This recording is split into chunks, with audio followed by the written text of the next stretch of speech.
fan of the second date updates? You know, I always ask this question in the first part of the second date update. I always say, is there anything that you can think of that went wrong on the date? Most people can't think of anything, but the guy who emailed us today knows exactly what went wrong on his first date. He hit on the waitress while he was out with the girl that he was out with. What? Yeah, kind of a big mistake there. Tommy, how you doing? It wasn't like that. It wasn't like that. It was just she was pretty. She had very pretty eyes. Yeah. In other words, Tommy. I think it's good to let people know that they look good and that makes them feel good. In other words, you hit on the waitress. I mean, no matter what, if I'm out with someone and then they like compliment on her hair, maybe, but to go, you have nice eyes. Yeah. I did compliment her on her hair too. Oh, well then to go all the way with better. But that's the reason she's not calling you back, right? Because you hit on the waitress. I feel terrible if that's what she thinks I was doing. And what did she do after you made that comment? She was looking at the waitress. Okay. That's probably the wrong. Did her tone change? I mean, I don't mean physically did she react to it, but did the tone of the date change? I don't think so. It didn't seem that way. Are you a guy who likes to give a lot of compliments? Had you complimented her a lot that evening prior to the waitress incident? I did give her many compliments, I'm sure. Well, that's Maybe good. too many. Just a compliment slut Yeah. over there. Yeah, you got to make people work for it a little bit there, Tommy. Third date at least. And where was it that you guys met? We met on an online dating site. Okay. We talked for a couple of weeks. Then I finally got a new job, and I wanted to celebrate, so I asked her to come out with me, and she said yes. And you guys met at the restaurant? Yeah, we met, and she blew me away. When I saw her walk through the door, she was amazing. That's She awesome. actually looked like the picture online? She looked better than her picture. Yeah. Having done a lot of online dating, I can tell you that's not usually the It's case. actually rare. It's very rare. It's like you went out with Bigfoot. Yeah, I think I had gotten lucky. So, is that all you guys did on your date? Just go to the restaurant? No, that was it. We just had the restaurant, did a little walk through town. We really did have a great time, I think. Nice. Okay. Yeah. How did the date end? After the dinner, I paid for the date, and I was walking her to her car, having a good time, laughing. I move in for a kiss, and she gives me her cheek. So she actually shut you down for a kiss. I think so, but we had a good time. I'm not sure. So you're not positive that she gave you the cheek on purpose, or you think it was an accident that you kissed her on the cheek? It could have been an accident. Who knows? All right. Sort of like I could have been hitting on the waitress. Maybe. Who knows? A lot of mixed signals. Did you guys make plans to go out again? I was hoping that was what was going to happen. I told her that I would contact her, and I tried a couple of times, sent her a text, gave her a call, and haven't heard back from her. And you're being totally transparent with us about the waitress situation. You didn't, like, grab her number on the side at some point. No. Come on, no, I wouldn't do that. It was just an innocent, you have nice eyes comment. Yeah. So this whole thing boils down to you saying that the waitress was pretty. That's it? That's the only thing I can think of, because everything was great up to that point. So how long has it been since the last day you tried to contact her? About a week. All right. So that's why I emailed you guys, and I figured maybe you guys could help me out. Yeah, for sure. All right, we'll play a song, come back, call her, and get your second date update, okay? Sounds good. Moving 92.5. Brooke and Jubal in the mornings. Second date update. Tommy is on the phone with us, and today he wants us to call a girl named Laura. They met online, went out for dinner. The thing that he thinks went wrong during dinner is that he complimented the waitress. And that's when he thinks her mood kind of changed about him, which is understandable. He admitted that he complimented her hair and eyes. Tommy, you didn't go into anything else, any more detail with her that you're not telling us, did you? Like, you didn't go like, hey, nice ass. You know what I mean? While she was walking away or anything. Oh, definitely not. Definitely no, not. I wouldn't do that. I'm not an idiot. So it's just hair and eyes. That's all you complimented on the waitress in front of your date. And that's what you think could have gone wrong. Yeah, I don't think it could have been anything else. I didn't ask, was the waitress uncomfortable by your compliments? No, she smiled. She didn't seem uncomfortable at all, no. Okay, Okay. so everything seemed normal. Well, I'm going to dial the phone number right now, see if we can get Laura on the phone and find out if you being attracted to the waitress is what ruined your date. I wasn't hitting on her. It was just an innocent All compliment. right, whatever you say, Tommy. All right, I'm going to dial the phone number right now.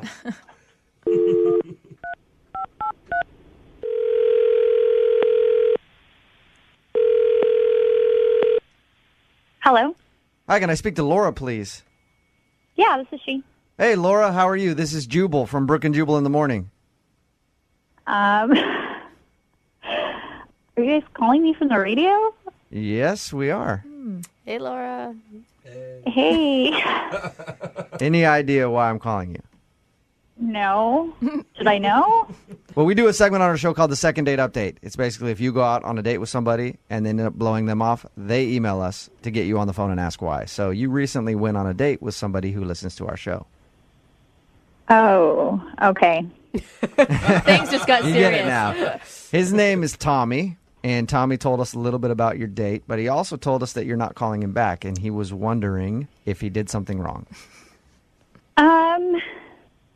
He's a really nice guy. Ouch. Yeah. That's always a bless her heart, but He's a nice guy, but what, Laura? I just can't take him seriously. You can't take him seriously? Why is that? The date just didn't go as well as he may have thought it did. Laura, he told us about your date. He said that he complimented the waitress during your date, and he thinks that might have turned you off. Maybe it felt like he was actually hitting on somebody else while he was out on a date with you. Yeah, that was Okay. part of it. Really? So that did bother you. Okay. Wow. It was kind of made me feel like maybe he was like looking to date somebody else while he was Right. on a date with me. Is that what you mean by you couldn't take him seriously? No, maybe he's just a really nervous person. Like it started off and he like ordered wine for us, which was a nice gesture, and he was trying to order Pinot Grigio, but he like ordered it Peanut Gregario or something. really, oh, poor guy. I'll have the peanut noir. Yeah. Was he trying to be funny? I mean, was that just a joke that didn't go over very well? No, Okay. he just ordered it and I tried to hold in my laugh. Oh my gosh. So he didn't know he was being funny, but he was being very funny to you. I don't know. I don't want to be like snobby or anything, but I think he might be like outside his realm of culture or something. Like, By going to a restaurant? I mean, it's Pinot Grigio. Like, So was that it, though? I mean, the mispronunciation of Pinot Grigio and the hitting of the waitress. Hitting on the Hitting, waitress. hitting on. That's a good Clarify. It's a good Normally if a guy clarification. beats That's an up a important waitress one. on a date, probably not going to get a second date. So are you saying that he's a little more like, hey, supersize that, then go out to dinner and order a bottle of wine kind of guy, and you're into a classier type of dude?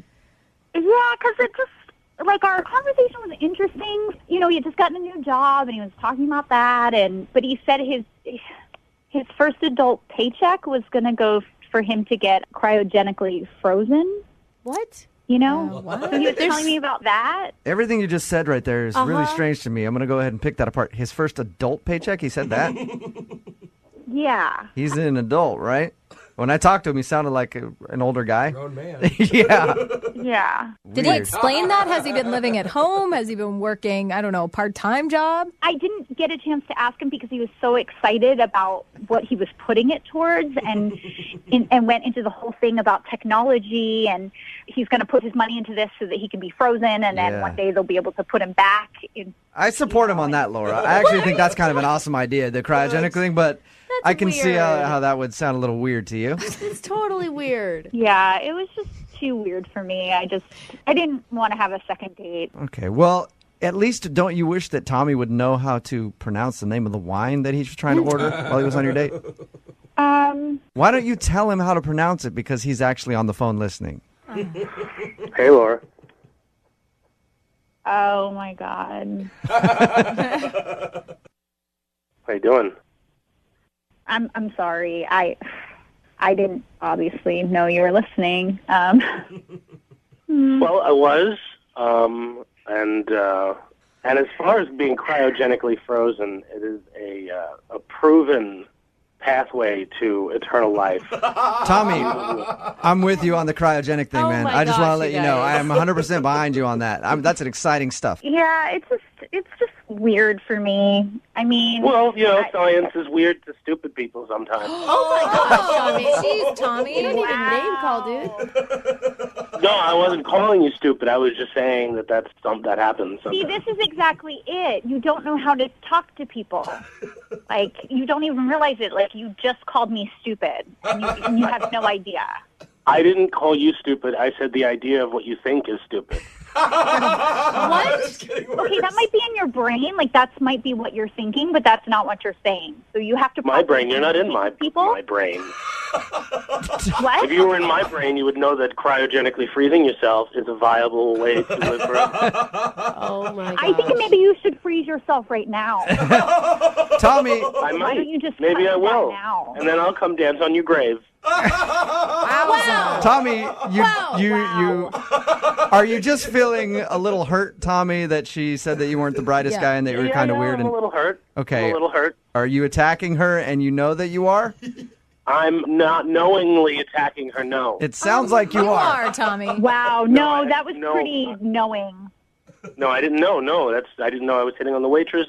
Cryogenically freezing yourself is smart, and I didn't realize that you were too dumb to get that. Wow. You're calling me dumb? You don't even know how to say Pinot Grigio. It's not Pinot Gregario. I do know. I know how to say it. I could say it right now if I wanted to. If I wanted Let's hear it, to. Tommy. How do you say the name of that wine? Yeah. No, I don't have to. I don't have anything to prove. I know I'm smart. I don't have anything to prove to any of you. Wow, Tommy. Well, I always do this at the end of the second dates. I think I know the answer on both of your part now. But Laura, would you like to go out with Tommy again? I will pay for a second date for you guys. I'll answer for her. No. Oh. I know. I know it's a no. Wow, that's the first thing you've gotten right. Well, Laura, thank you for your time. I appreciate it. Thanks for being honest with us about why you didn't want to go out with Tommy again. Yeah, no problem. Have a good one. You too. Tommy, Yeah. don't take this the wrong way, but you do sound a little condescending talking to her. No, I'm not condescending. I'm just smarter than her. Okay. All right. Well, hit me up about the cryogenic stuff because I'm actually really interested in that, okay? Where to go and what to do? How to do it, you mean? Yeah. Well, there's a couple of places online that do cryogenically. Okay, just email I don't us. actually want to We know. don't Yeah, need just it. email me. Yeah, that's fine. Okay. Brooke and Jubal in the morning. On the phone for a second date update today, and myself have something in common. Uh-oh. Both big fans of Ultimate Frisbee. That's right. You're a fan of Ultimate Frisbee? Well, I've only played once, how does that make you a fan? and I think her experience with Ultimate Frisbee was better than mine. Really? All I got out of it was a bunch of people at a park calling me a maniac and a lunatic. What? A Why? sadistic freak, whatever that means. Why would they I didn't know think you that? weren't supposed to take a baseball bat to play Ultimate Frisbee. I had no idea. Yeah. But then I get labeled all kinds of names. Well, But Jesse actually got a date out of playing Ultimate Frisbee, and I don't think had a restraining order slapped on her either. Unless I'm wrong, Jesse. Am I wrong? No.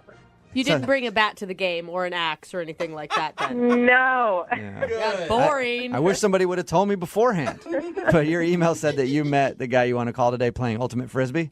Yeah, I'm kind of a spontaneous person, and I like trying out new things, and I was online, and I saw this game thing, so I was like, I want to do that.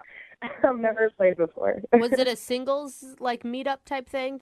No, not necessarily. It was just sort of like young people. So how was it when you went out there and played? Did you find out you were amazing at Ultimate Frisbee and had no idea?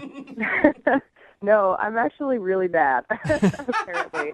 But there was this one guy who was really good, like probably had been playing with that group of people for a long time. And And I know that's what really turns ladies on, is a guy who can handle a Frisbee. It's actually Am I not. right? It's not too far from a lie. Really? no, it was actually really nice because, you know, you have to have a certain grace, you know? Yeah. Whoa. Yeah. Any athletic man on a field that is good is sexy. Okay. Yeah, no, it was really sexy. So I was trying to get his attention a little bit, and so during a break, I was like standing by him, and he like offered me some of his Gatorade. He was like, "Here, it looks like you could use some of this." See, You look thirsty. offered you some Gatorade, huh? Yeah, he offered me some. It was blue, you know. Wait a minute, though. Yeah. I mean, if you're sharing out of the same bottle, that means he doesn't think you're gross. Right. That's why I was excited because I was like, okay, so breaking the ice, sharing Gatorade, you Yeah. know. Already like you guys kissed. Yeah, right. Next step, swap and spit. Yeah. I don't know. He was just like super straightforward and like immediately was joking with me at my expense, and I don't know. I like that. give it to me and, or That's another thing that I've heard women like. Another attribute that dudes have if they're able to do that. Man. I've heard it's a big deal for ladies. So, did you ask him out or did he ask you out? he asked me out. Wow. Oh, nice. Yeah, and which was great. We had a couple of drinks, had a nice meal, but I was a little annoyed because there were a lot of kids there, and they were being really loud and just annoying. They were running all over the place. Yeah. And At a fancy restaurant, they were. it wasn't a fancy restaurant, but it was it was a decent restaurant, and I don't know, they were just so loud. And so I said to him, I was like, kids are annoying. I don't know how people do it. And then he was just like, oh, I have a kid. Oh, Yeah. that was good. What I meant was every kid except for yours is annoying. Wow. How'd so you backpedal on that? Yeah, well, no, I was like, no, just these kids. I'm sure your kid is great. It was really awkward, and I didn't know what to say. And he was really nice about it. He joked with me. It was just like, no, I get it. I have a kid. He's annoying. I get it. But So wait, he though. agreed with you. I mean, he just dropped on you that he had a kid. How did you feel about that? I mean, it's weird, but I don't know. Like I said, I like to try new things. So why not parenting? Yeah. Being a mom, whatever, step parenting. I haven't dated a guy with a kid before, so why not, right? Hey. So how did everything end with him? Well, I thought things were going smoothly, and then he took me home, kissed me on the cheek, which, is nice. I was hoping for a little bit more, but it was nice. Yeah, especially from an ultimate frisbee player. Those guys are badasses. They're usually not going for a kiss on the cheek at the end of the night, So do you think it's a kid thing that is the reason? I mean, everything else was great. That was the only awkward moment that I could think of that probably would have kept him from calling me again, And how many times have you tried to reach out to him? I sent him a text a few days after and no reply. Yeah, so just once. But I really want to see him again. I really enjoyed our date. Okay. Well, we'll play a song, come back, call him, and get your second date update, all right? Okay. Okay, hang on. Moving 92.5. Brooke and Jubal in the mornings. Second date update. I'm honestly really surprised that Jessie, who was on the phone to do a second date update today, isn't getting a call back from the dude that she went out with. Because really, she has all of the qualities that men look for in a woman. She hates kids. No. That's pretty much it. That's the quality. That's what you look for, Jubal. That's the quality, and she has that, right, Jessie? No, I didn't say I hated kids. I just thought the ones in the restaurant were annoying. If you're just tuning in, Jessie met the dude she wants to call today while playing Ultimate Frisbee. They went out to eat at a restaurant, and the only thing that she thinks might be the reason he's not calling back is because while they were there, she made a comment about how annoying the kids in the restaurant were. And that's when he said, oh, I have a kid. And Yeah. I guess it was a little awkward after that, but they got back to normal, and she ended with a kiss on the cheek, but hasn't heard anything since. Yep, that's pretty much it. And the thing is, you never really came back from that, and you never told him, no, I actually like kids. I could see myself being with someone with a kid. Is that what you want to tell him now if we get him on the phone? It sounds a little desperate saying that, doesn't it? I don't know. Wanted to get away from the awkward moment. Maybe you just address that it was a joke and move on instead of being like, no, I promise I want to be a mom. I don't know. Either way, the date didn't work out for you, so I'm going to call him right now, see if we get him on the phone and find out what happened, okay? Okay. All right, here we go.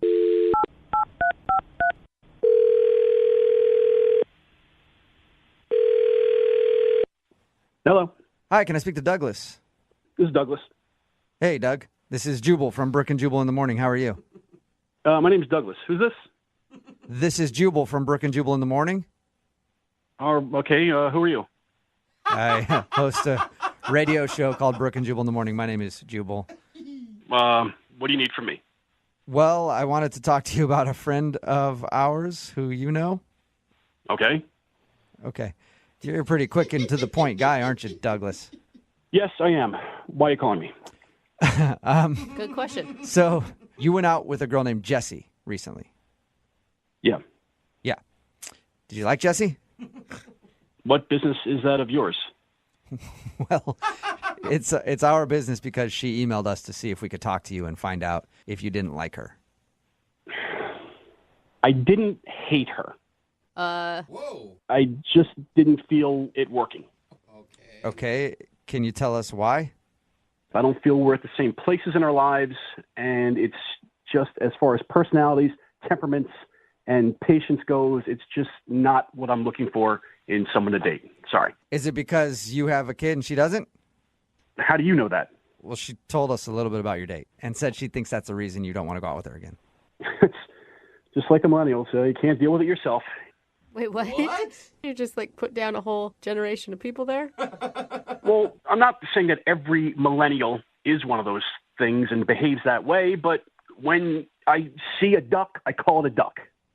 It's a good way to be. So you thought she was a millennial duck. No, Jubal. Well, after having to listen to a 5-minute tirade that someone didn't tag her in a Facebook post, yeah, kind of. What? Okay, wait. Whoa. I want to know about the tirade, but I'm really curious. Are you a 65-year-old man? I'm a 30-year-old man with 2 kids with sole custody. I got a lot to do. Okay. I'm very busy. I just don't have time to screw around anymore. Okay, and by her complaining about a Facebook post, you think she has time to screw around and you don't? It's not just that. She's complaining that, I work a 10 to 8 or a 10 to 5 job, and I only got 8 hours of sleep last night, and her friends aren't tagging her in Facebook posts, and it's just, I don't think she's a bad person. I just don't have time for that. Yeah. I mean, it makes sense. Like, you're a single parent of 2 kids. I'm in a different place in my life. I'm sorry. Why didn't you just tell her that, though? Well, I didn't want to come down on her as like, you're an idiot and I don't want to have anything else to do with you. We're already there on the date. And I don't think that. It's just like I said, we're just in different places in our lives. Right. We want different things. Maybe in a few years she might feel differently, but right now I don't have the time to do it. So in your mind, it's just finish the date up, give her a kiss on the cheek, send her on her way, and you can get back to doing business. Look, it's not doing business. It's called life. I'm actively participating in it, and I just got to get it done. I don't have time for the BS. But, here's the thing with that. Like, I get that you have a lot on your plate right now, but you can't fault her for not having the same amount of stuff to deal with. I'm not faulting her. I'm just saying that I don't have time for it. I'm sure there's plenty of other guys that can sympathize and want to listen to her about not getting tagged in a Facebook post. I'm not one of them. All right. And look, if you guys want to get back to her and just let her know, that'd be great. I'd appreciate it. Okay. Well, I have a better idea. I can tell that you're, like I said, you're a man of business. Let's expedite it and just let you know that she's on the phone right now and you actually told her. What are you talking about? She's on the other line listening to this conversation and would like to speak with you real quick. If you have time, sir. Sir? She's not on the phone. Yes, I am. Hi. I'm sorry, Jesse, you had to hear that. I don't mean it maliciously, but it's the truth. It just sounds like you're being really, really insensitive, honestly. It's not about insensitivity. It's just, No, it's that you don't want to empathize with my problems, that you think your problems are so much bigger and greater than mine are. You were worried about a Facebook post. I have 2 kids to raise. Those are quantitatively much bigger problems. Well, I'm sorry if that hurts your feelings. I don't mean to. It's just the way it is. Listen, it wasn't about the Facebook post. It was the fact that it was posted by my roommate, okay? You have no idea what it's like to live with 2 other women. It's hard. It's really hard. Are you kidding me? I can't even believe that sentence is coming out of your mouth. I can't even, because you have no idea. You have no clue. You've never done it before. You have no idea what it's like to be responsible for 2 kids that you're responsible for keeping alive. You live with 2 kids, they're not your responsibility. I live with 2 kids, I am their responsibility. The buck stops with me. I'm not worried about Facebook posts. I'm sorry. Please stop talking about my Facebook post and stop talking about your kids, okay? How hard can it be to raise 2 kids, okay? You just put them in front of a TV. Oh, whoa. Guys, why not? Really, I'm starting to lose my patience. Like I said, she's not an evil person. I just do not have time for this nonsense anymore. I'm sure she'll do great. I'm sure she's going to find a great guy. I really got to go. Listen, Working is hard, okay? I work from 10 to 5 with barely an hour lunch break, okay? That's difficult, and you don't even want to hear me out? Yeah, hear her out, dude. 10 to 5. All right, fine. You want to know something? Like the day that we met playing up at Frisbee, the kind of days off I get like that? I get one of those a month. Even when I have a day off, Jesse, I don't have a day off. I have to babysit 2 kids every second of the day. There's no time off for me. If I'm lucky, I get 5 hours of sleep a night. That is the choice you made, okay? If you have 2 kids, that's your choice. You're going to be a father, okay? You can't blame me if I want to get more than 8 hours of sleep tonight. Jesse, I'm not blaming you. I just don't want to date you. Jesse, I think that you should probably just quit while you're ahead because he is being way nicer than I expected him to be to you. I don't think so. I'd like to hear more from him. Yeah. As a matter of fact, I think you guys would be a great couple. Oh, really? Yeah, Douglas, would you like to go out with Jesse on another date? We will pay for it. Come on, guys, please. Please get you a second date. Yeah, I don't think that's Am I what he reading meant. into it wrong, Douglas? Look, I appreciate that you're having a lot of fun on the radio, but I really got stuff to do. I'm sorry Jesse and I didn't get along. I'm sorry you guys couldn't put us back together for a date. Everything will be fine. The sun's coming up tomorrow. Nobody's going to die. But I have to go get my kids ready for school. Please, may I go? All right. Yep. Well, we'll let you go, Douglas. Thank you. Thank you. Bye. All right. All right. He is gone. Jesse, I'm sorry that didn't work out for you. I mean, I'm kind of blown away by it. I honestly thought it didn't go that badly, so... You thought it didn't go badly? He just denied you and hung up. Well, Jesse, better luck next time, okay? Okay. And I feel your pain about the Facebook tagging thing. It is so annoying when people leave you off of posts. Thank you. Yeah. You just didn't get it. I know. What a jerk. Brooke and Jubal in the morning. Text message in at 78592 that says, that girl makes me ashamed to be a millennial.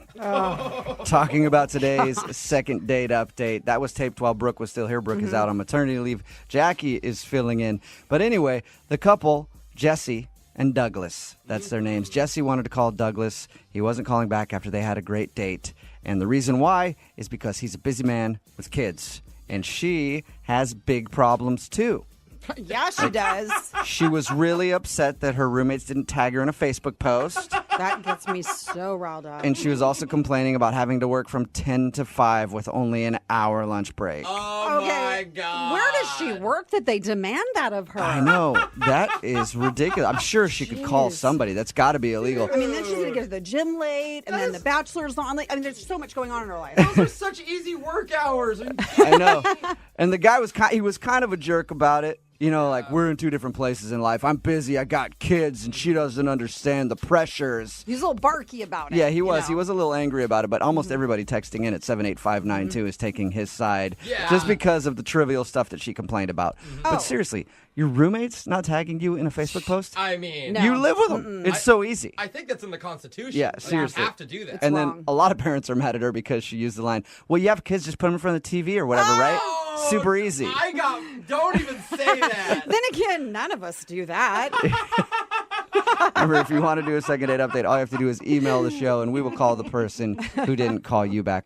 Moving 92.5. We've heard a lot of crazy dates for our second date updates. Yeah. People have done a lot of really weird things, but I don't think anybody can top what the dude on the phone for a second date update today did on his first date. Oh, that's saying a Really? lot. Check this out. He went to the movies. Oh. No, Jubal, why do you do that? And Like, then- I always no, think it's going to get I'm not crazy. done yet. I'm not done yet. Okay. There's a twist. Before the movies, dinner. Crazy. Oh, mind Man. blown. Sean, where do you come up with this stuff? I mean, I wish I could think of date ideas like that, man.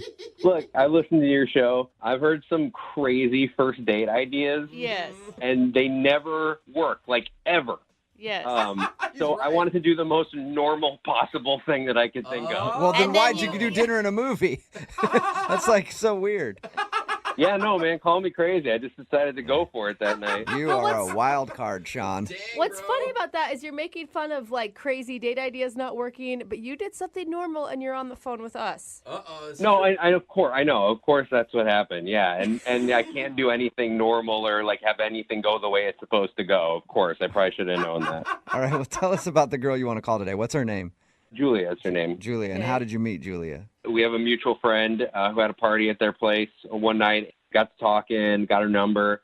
And then I texted her, was like, do you want to go out, grab dinner, see a movie, something? And she was like, yeah. So that's what we did like a week later. You're right, Jubal. This does sound crazy. I know, right? I mean, The most normal thing ever. Dude, where'd you find a girl that will see a movie on a first date? I know. It was amazing. I was like, I can't imagine that anybody there was going to go for it. I'm actually even more shocked that where'd you find a girl that you could meet in person? Because I didn't know people still did that. Yeah. And I'm usually not very good at like talking to somebody in person I don't really know, but like we hit it off right away. That's awesome. Like I'm a big sports fan and like she loves hockey. And so we were able to talk about sports. So I knew like, okay, this is somebody that I could like connect with and like I could really see it going somewhere. Nice. So she shared your love of sweaty dudes as well. Totally. So both you guys sat there and talked about sweaty dudes for a little while and you're like, let's go out. How did the date go? The date went fine. We got to the theater and we like talked a little bit. Some kind of weird thing happened in the lobby that like I thought was funny at the time, but like I don't know now after some time she hasn't gotten back to me. I thought maybe this might be like weird. Okay, wait, hold on real quick before you get into what happened that was weird.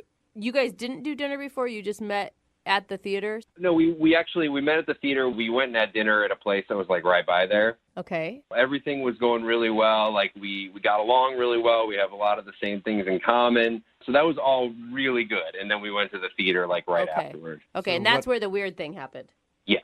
So we were in the lobby and I was going to go to concessions and grab us like popcorn and stuff like that. And so I was looking at her and we were talking and I wasn't paying attention. And I walked right into this little girl who was standing there with like a big, like one of those gigantic things of popcorn in her arms and like knocked this girl over and the popcorn went everywhere.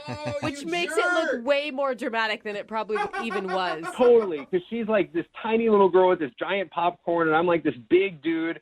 And so like she goes flying to the floor. Oh my gosh. Popcorn everywhere. And like it took me a second to even figure out like what actually happened. Like I was paying attention to Julia was telling me a story. So I froze and then just like I just like burst out laughing. Like I couldn't like it was horrible. This little girl's like laying there, but like it was so like shocking. But my instant reaction was to laugh, which is horrible. And like I felt really bad afterward. Yeah, maybe if you would have stopped and like helped the kid up instead of just standing there over her and laughing. Honestly, man, I didn't even have like a chance to. Like by the time like I figured out what happened, like her mom came over and she started yelling at me. So like this mom is all in my face and like she's pissed and I was apologizing, but like I still couldn't kind of stop laughing. Was the little girl crying as well? Oh yeah, no, she fell and like instantly started crying. Like it was horrible. Wait, did you ever get to apologize to her mom and to the kid? Yes,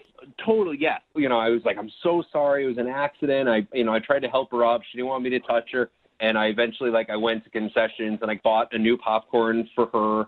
And you grabbed it and you poured it out in front of her and just laughed at her some more? No. Then I was done laughing at that point. I got her the new popcorn. I said I was sorry a million times. And then, we went into the movie. The movie pretty much started, right when we got in there. So we really didn't, talk after that. Okay. And were you the only one laughing or was Julia laughing with you? She was not laughing. Okay. Oh, that's where you went wrong. How did the date end? Afterward, we came in separate cars, so she went off in her car, and then I went home, and I've tried her, I think, 2 times since then and left her a message, and I just never heard anything back from her. Okay. And you think it's got to be the fact that you assaulted a child? It's probably not. Hold on. Let's not say on the radio assaulted a child, that I assaulted a child. It was a total accident. For accuracy, I think it was the laughter of assaulting the child that really... Who knows? I don't know. Well, we'll play a song, come back, call her and get your second date update and see if it was the fact that you beat up a kid on your first date. All right, we'll do it next. Hang on. Moving 92.5. Brooke and Jubal in the mornings. Second date update. If you're just tuning in to today's second date update, normally this is the time where I do a big intro and embellish the story about what happened on the first date. Maybe make a few jokes. Well, this one doesn't even need it. I'll just recap what happened. Sean took a girl out to the movies, and then he ended up knocking over a little girl, spilling her popcorn, and then laughing in her face. And Now he's wondering why he's not getting a call back. You don't feel too good about that recap, do you, Sean? Doesn't sound good when you say it. No. Nothing does. But, Jubal says I mean, to your defense, you did apologize profusely, buy the little girl new popcorn. I mean, if this really is the reason that this girl isn't calling you back, do you want to go out with her again? Yeah, of course I want to go out with her again. She was hot. Like, I totally want to. All right. Well, I'm going to dial her phone number right now, see if we can get her on the phone and find out what happened, okay? Okay. All right.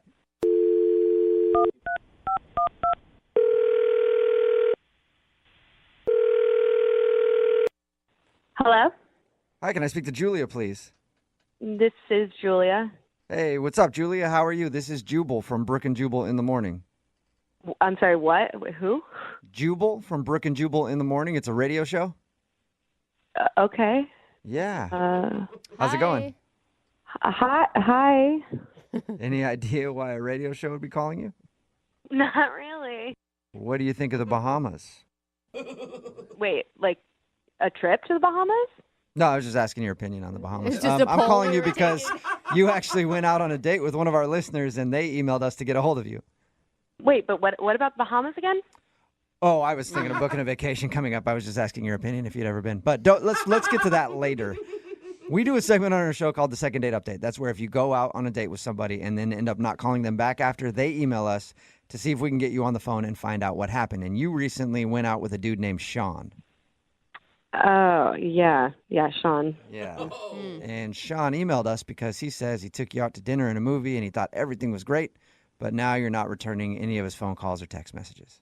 Yeah. I mean, did he tell you guys what happened on the date, or it was like kind of embarrassing? Do you mean when he punched the kid? He didn't punch the kid. not. When he knocked the little girl over and the popcorn went everywhere. He told us that part. Yeah, that was pretty bad. Everyone was staring. We were sort of the center of attention in the lobby. Oh, no. He also said that his first reaction was to laugh, so it looked like he was laughing at this little girl. Yeah, he was laughing hysterically. He couldn't get it together. And the mom was angry and screaming at him. Whoa. It was not good. Did you think he was a bad person for laughing? Not a bad person. That's a bit extreme, but Right. It definitely was not the right reaction. He's laughing in the face of this crying 6-year-old, and I'm looking at him are you serious? Stop. Yeah, I can see how that would be a little unsettling. Yeah, so I kind of put a damper on the whole thing because we were having a really good conversation right before that happened. So. Yeah. I could see that. So is that it then? Is that why you don't want to call him back? No, that's not all that happened. Did he talk to you at all about once we went into the movie? There's something worse than him laughing at an injured 6-year-old? To me, yeah. What? Yeah, what's worse than that? Like an old lady? Well, no. He's just throwing elbows at everybody in the theater? What's he doing? No, he didn't do anything to anybody else. But he did something that, for me, I thought was way more inappropriate. When we got into the movie theater, the movie started, lights were down, everyone was quiet because they were watching the movie, and he kept talking about what happened with the little girl. He wouldn't let it go. Oh, he was talking to you? Yeah, he was leaning over to me during the movie, being her mom should have been watching her. Why was she even in my way? And blaming the little girl for it. What? No. So I wouldn't have had to knee her in the forehead if she wasn't standing in front of my knee. Yeah, no, really though. He was completely blaming her. And then was saying that I was distracting him with a story I was telling right before. He said that I distracted him from the little girl and it was partially my fault. Oh. Wow. What did- So he blamed her and you. What did you say to that? I mean, I wanted him to just be quiet, so I was just yeah. And I wasn't sure if he was joking, but if he was joking, I did not think it was funny. Yeah, well, he obviously has a weird sense of humor with the whole laughter to begin with. So, I don't know, maybe benefit of the doubt, he was being sarcastic? Maybe he was trying to make a joke, lighten the mood and was embarrassed. I don't know. But, I mean, he was blaming everybody else for it. Wow. Okay, so Yeah. so you just thought basically he's a jerk and you don't want to see him again. Yeah, it was just a turnoff that he wouldn't take responsibility for what he did. And I don't... Julia, Hello? that's interesting. Hello? Sorry, what's going on? Oh, Julia, I forgot to tell you. Sean is actually on the other line listening to this conversation. He wants to talk to you. Serious? Yeah, he is serious. I'm right here. Okay. I mean, you get that that's like obnoxious behavior, right? Well, first of all, when we got in there, like, we were totally having a great conversation. And then after that happened, and, like, I did all those, like, nice things to these people who, like, shouldn't have been screaming at me in the lobby. Like, you totally, like, were giving me the cold shoulder and, like, not talking to me. So I was, like, trying to tell you that, like, it was not my fault. I wasn't talking to you because we were in a movie. I was talking about before the movie even started yet, like before, like during like the preview and stuff like that. Like you totally like stopped talking to me. Yeah, usually people stop talking at the beginning of a movie, Sean. Well, look, the point is, like, I think she thought that I was like this horrible person for doing this, and like I wanted her to know, like, first of all, this little girl is just standing there in the middle of the lobby. Like, where is this mom? Like, she came out of nowhere and started yelling at me, but like, watch your kid. Wait, that's like. Do you, like, hear how you're coming off right now? You were there. I mean, you were there, right? You saw that she was nowhere to be seen. Like, she just let her kid walk around. Kid. She's not, like, to blame for you running into her. I mean, what was I supposed to do? Like, go over to her and be like, hey, little girl, you are in the way. Can you just, like, get up and move? No, but I thought maybe, like, when the mom just started screaming in my face, maybe you would, like, come to my defense, considering I was talking to you and looking at you when it happened. So wait, now it's Julia's fault that she didn't defend you against an angry mother as well? You just stood there. Oh my God!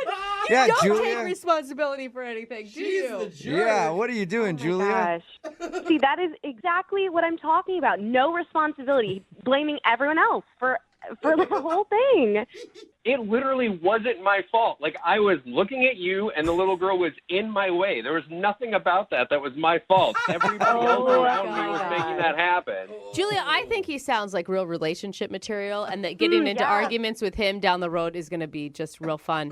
See, this is exactly why I wasn't responding to his text to begin with.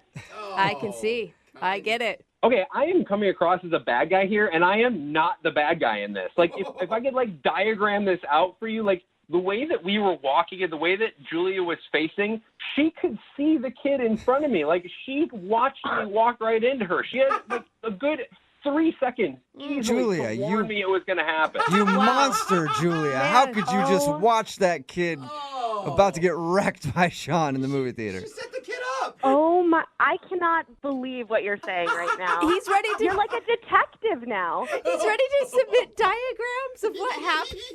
Sean, just apologize and leave it at that. I don't get why you can't do that. Okay, fine. I will apologize. I apologize that Julia didn't see this person and tell me that she was coming and then make me look like this crazy monster who, like, assaulted a kid. Awesome. Okay, then. On that note, I think I need to ask you guys if you'll go out again on a second date. Julia, would you like to go out with Sean again one more time? We'll pay for it. No, thanks. Not even if you pay for it. Of course you would say that. She's a monster. Yeah. Sean, I'm sorry, man. No second date for you. All right, well, you know what? At least we know who's to blame, and it's not me. It's Julia, because she can't see the big f***ing picture. Yeah.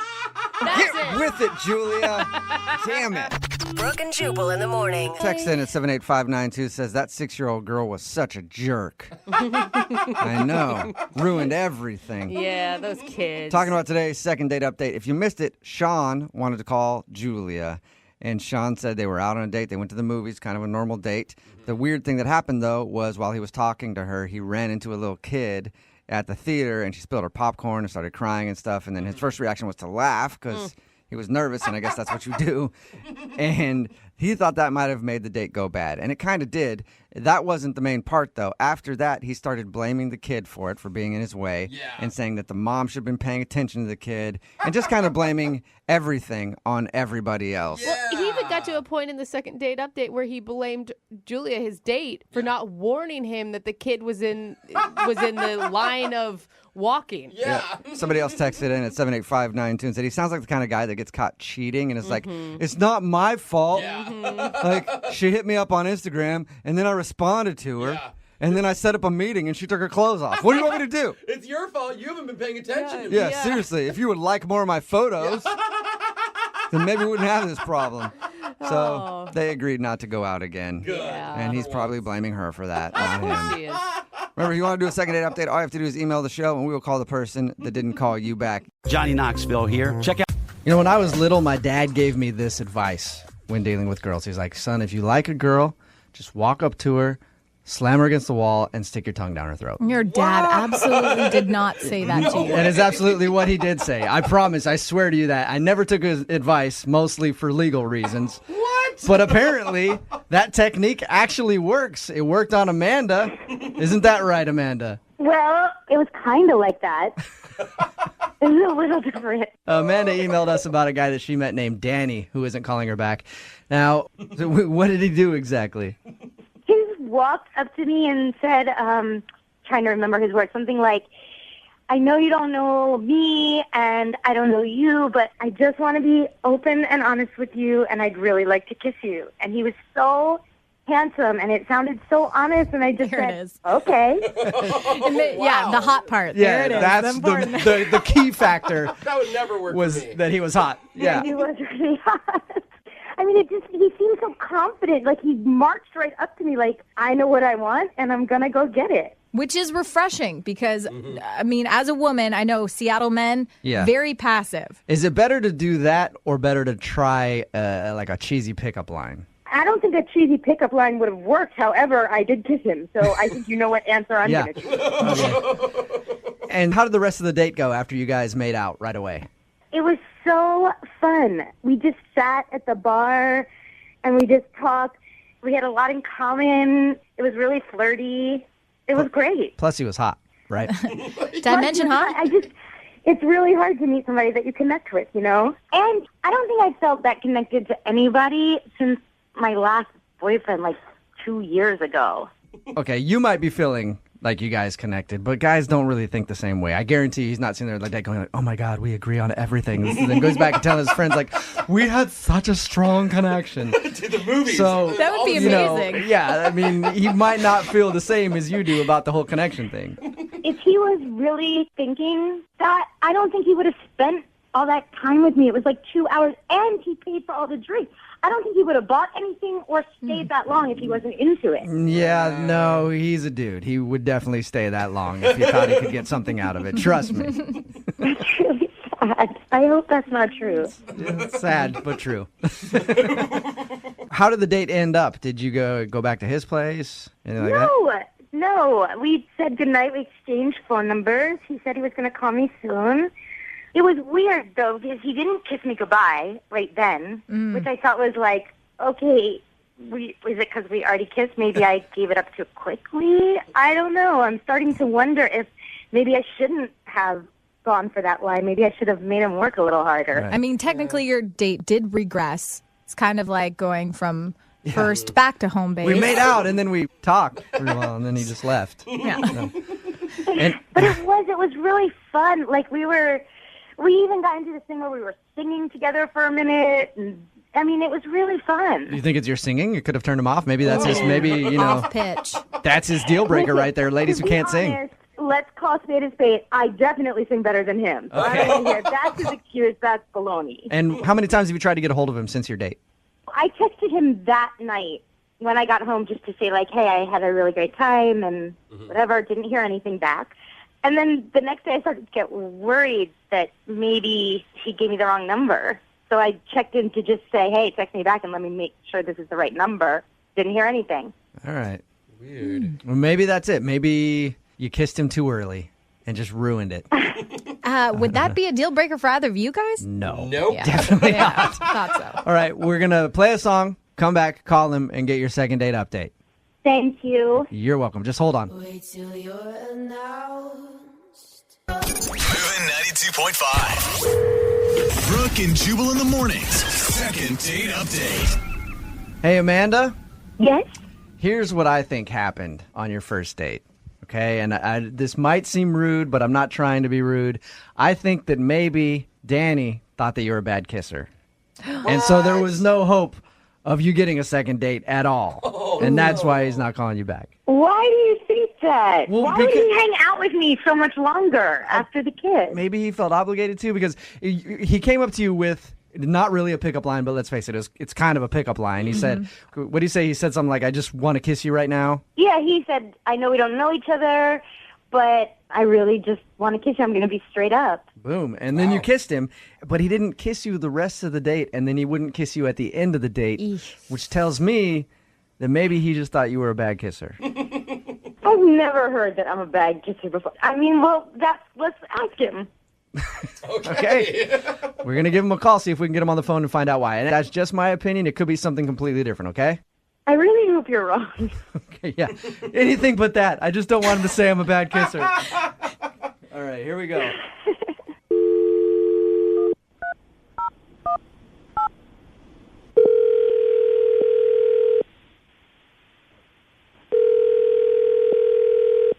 Hello?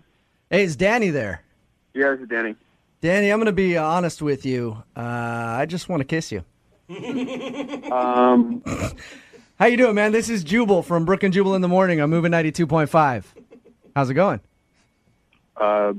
Good. Did you hear what I said about the whole kissing thing? Yeah. You're a radio station or something? Yes. We do a segment on our show called the Second Date Update, where if somebody goes out on a date and doesn't get a call back, they email us to give that person a call to find out why. And somebody emailed us about you recently. Oh, really? Mm-hmm. Her name was Amanda. Okay. Props to you, by the way. She told us about how you came up to her and was like, I just got to be straight up with you. I want to kiss you. And then you guys kissed. Impressive. Well, yeah, it's a pretty good line. He admits it is. Okay, I figured good. that's a line that you've used before. So Amanda emailed us about you and wants to know why you're not calling her back. She said you tried to get a hold of you about 4 times now. She really felt like you had a strong connection and just wants to know if she did something wrong or if you're even interested. I don't know. I don't really know if I want to say anything. You know, it's the radio and everything. I don't want to embarrass her or anything like that. You know, she was nice. I want to just, keep it cool. Keep in mind, though, Danny, she's the one that asked us to call you. So if it does embarrass her, it's kind of her fault. All right. I'll try to put this as, gently as I can.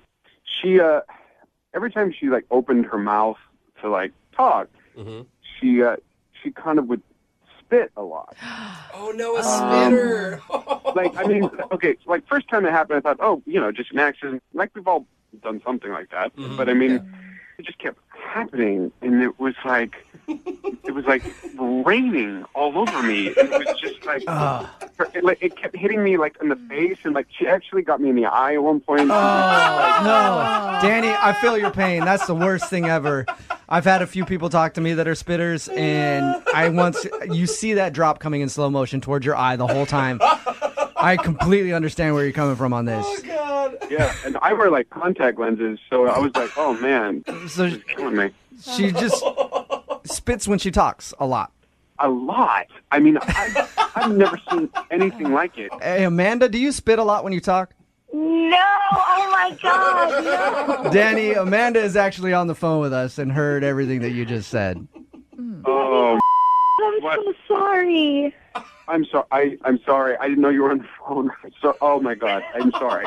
Oh, my God. I don't even know what to say. I'm so sorry. I'm so embarrassed. I cannot believe this is happening on the radio.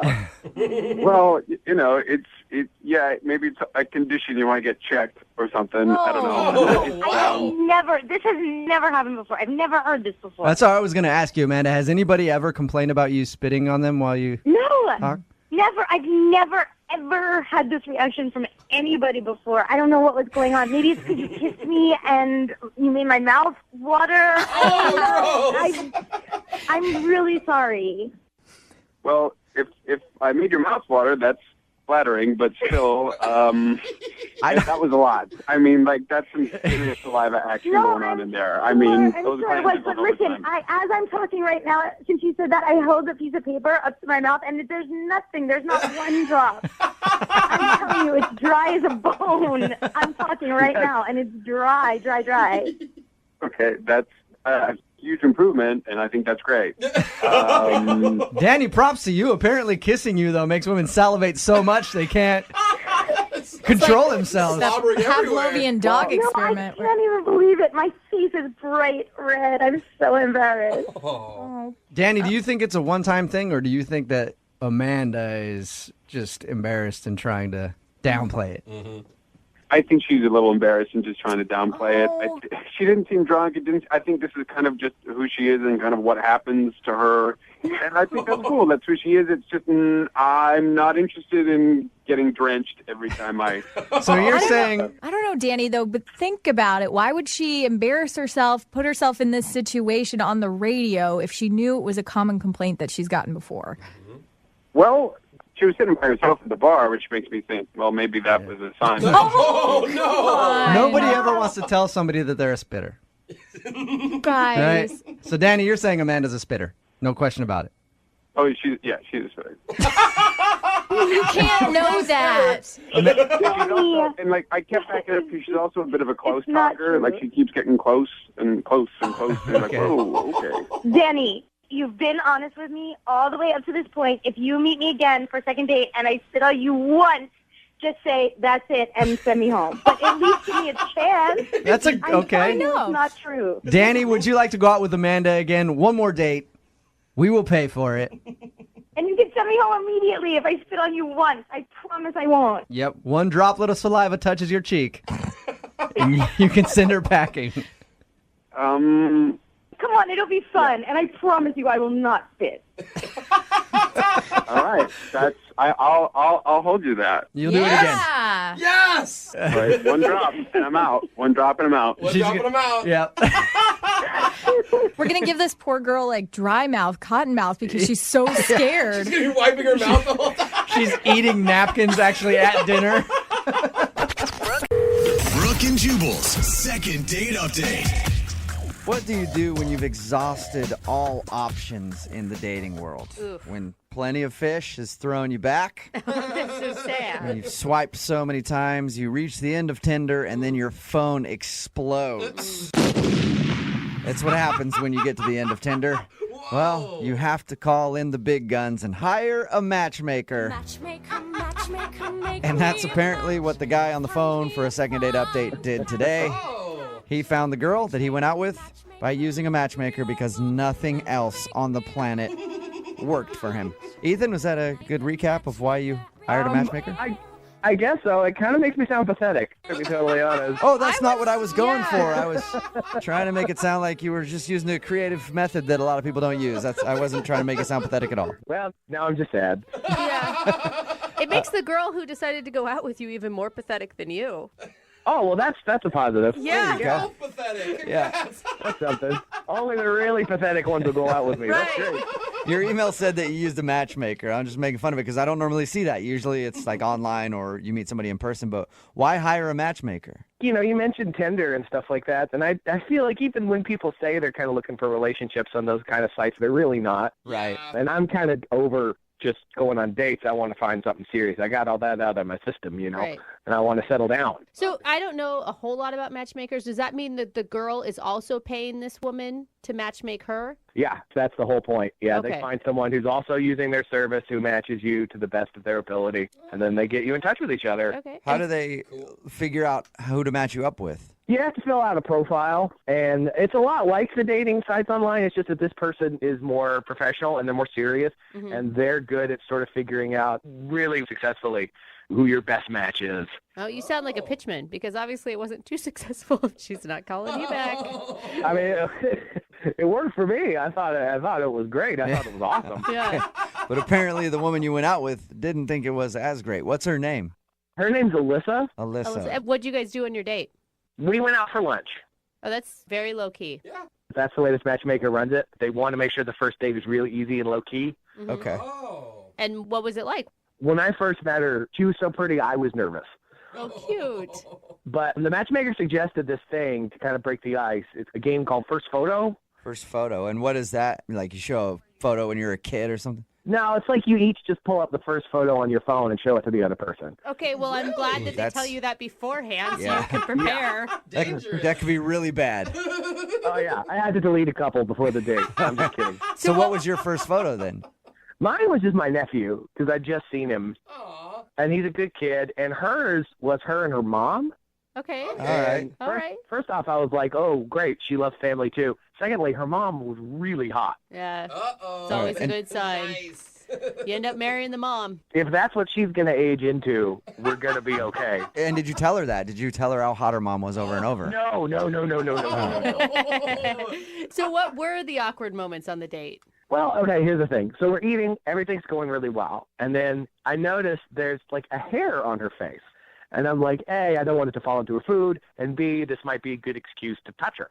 You know? Weird. So, That's a weird to way like to do it. rub her cheek? Yeah, like, hey, you got something on your cheek. I don't want it to fall on your food. Here. And I go to wipe it off. Are you hoping you like go to grab the hair and then you touch her cheek and time stops and then you guys make out? Is that what you hope for? I mean, I wasn't going to say that was going to happen, but if it did, Yeah. that would be fine. Okay, so the romantic hair on her face. What happened? Right. Well, it wasn't just on her face. It was in her face. Okay. It was a real hair. It was Oh a hair my coming God. out of her face. Oh, man, you plucked the hair on her face? I pulled it right out. How big was his hair? Oh my God. It was big enough for me to see it across the table. Okay, wait. Hold a on. piece of hair out of her Where head? was the hair? Was it like chin area or mustache It area? was like on the side of her chin, kind of. Oh God. Oh, wow. Was she embarrassed? I mean, I think we were both a little embarrassed. Oh my God, I'm What did she Yeah. say? She didn't say anything. She just kind of stared at me, and I kind of wiped my hand on the napkin, and there was just like, so anyway. And then you just plugged through, huh? Oh man. Yeah. I All mean, right. I didn't know what else to do. Yeah. So I mean, you were able to recover. Yes, we went somewhere else for dessert. The rest of the day went really well, and I hugged her goodbye, and it was a really nice hug. It was one of those, kind of lingered for a few seconds. Good. Okay. Now, was it you lingering or her? Like, I was she, think it was both of us. you didn't feel her like pushing you away and you're still holding on. Yeah, no, nothing like that. All right. And how long has it been since you heard from her? It's like 4 or 5 days. 4 or 5 days. And have you tried to get a hold of her? I've called, I've texted, and I have not heard anything. I have not brought up the hair. And Good. Probably a good idea. I thought things were going great. She seemed to really have a good time, so I honestly don't know why she wouldn't respond to me. Okay. Well, we'll play a song, come back, call her, and get your second date update, all right? I really appreciate it, guys. Yep, no problem. Hang on. Moving 92.5. Brooke and Jubal in the mornings. Second date update. If you're just tuning in for today's second date update, Ethan is on the phone and he's not getting a call back from a girl named Alyssa. And I'm actually really surprised about it because he took her out on a beautiful spa day. For their first date, they went out to lunch and then he plucked her hair from her face. You know, a lot of people, Ethan, pay good money for that. You should have maybe even grabbed some cucumbers at the restaurant and threw them on her eyes and just act like, hey, spa day, out of the blue. Well, if we can get a hold of her, maybe I'll tell her that. All right. I did it for free. Yeah, if you missed the first part, Ethan thinks he's not getting a call back because while they were eating lunch, he reached over to remove what he thought was a stray hair from her chin. Oh God, huge And mistake. the hair was attached, and he ended up plucking a hair from her face. And it was awkward for a while, but he does say the date ended with a nice hug, and it's been about 4 or 5 days since she hasn't been responding to him. So we're going to call and find out why in just a second. In retrospect, Ethan, do you wish you would have apologized or made a statement about the hair? Like, I don't know, maybe. Maybe that's what I did wrong. Maybe I'm in not bringing it up and trying to be polite. I actually made it worse. I don't know. Right. Yeah, maybe she's just embarrassed, or maybe she's just mad that you took her hair and never gave it back. You said, You owe me Yeah. a hair. big jerk. All right, well, I'm going to dial her phone number right now and see if we can figure out why she's not getting back to you, okay? Okay, great. All right, man, here we go.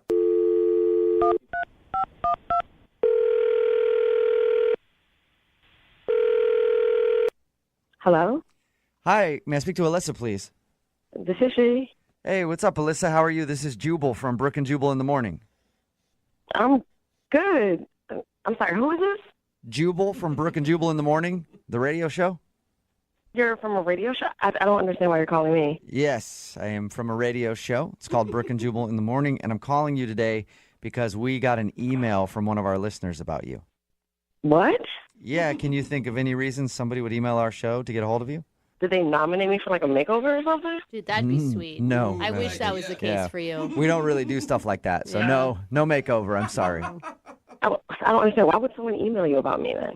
Because you guys went out on a date, and now you're not calling him back. What? Yeah, equally Yeah, exciting, right? His name is Ethan. Oh my God. Do you remember going out on a date with Ethan? Yeah, that I do. I totally remember that. Okay. Well, Ethan emailed us because he said he really enjoyed going out with you, but ever since your date, he's been trying to call you, and now you're not responding to anything, so he was wondering why. I don't want to see him. Is it because he plucked a hair out of your chin? We just went straight for it, did we? He told you that? Yeah, he did.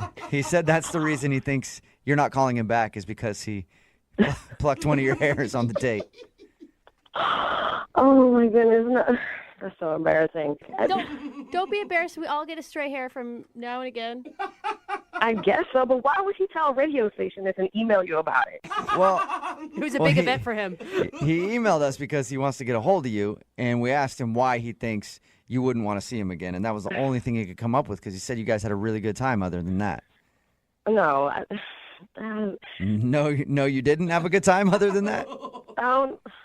We did, but there's just one thing that freaked me out. And it wasn't that he was collecting your hairs one by one? Wait, hold up. Did he tell you he was collecting my hairs? No, I was joking. It's just a joke because of the one hair that he pulled out. Oh, my God. My heart skipped a beat. Yeah. No, he didn't tell us that he was collecting all of your hairs. He just thinks that's the one reason you don't want to see him. I mean, it was completely embarrassing, but that's not what it was at all. No? So there's more to it than that. I don't even know if I should talk about it. I don't want to put his business out there. Well, he wants his business put out there. Yeah. Like, he actually asked us to do this so that his business could be out in the streets. So he said he's willing to hear whatever it is. So if it's on him, then you mind just telling us? Well, okay, so what did he tell you about the date? Well, he told us that you guys met through a matchmaker, went to lunch, and you played a game where you show each other, like, the last photo you took on your phone to try to break the ice. Okay. Yes, the first photo. All right. Yeah, and we did that, and he showed me a picture of his nephew. Okay. And is that a problem? Was his nephew kind of ugly? No, his nephew was cute. Oh, okay. Deal breaker for me. Yeah. I never want to mix my jeans with that line. Yeah.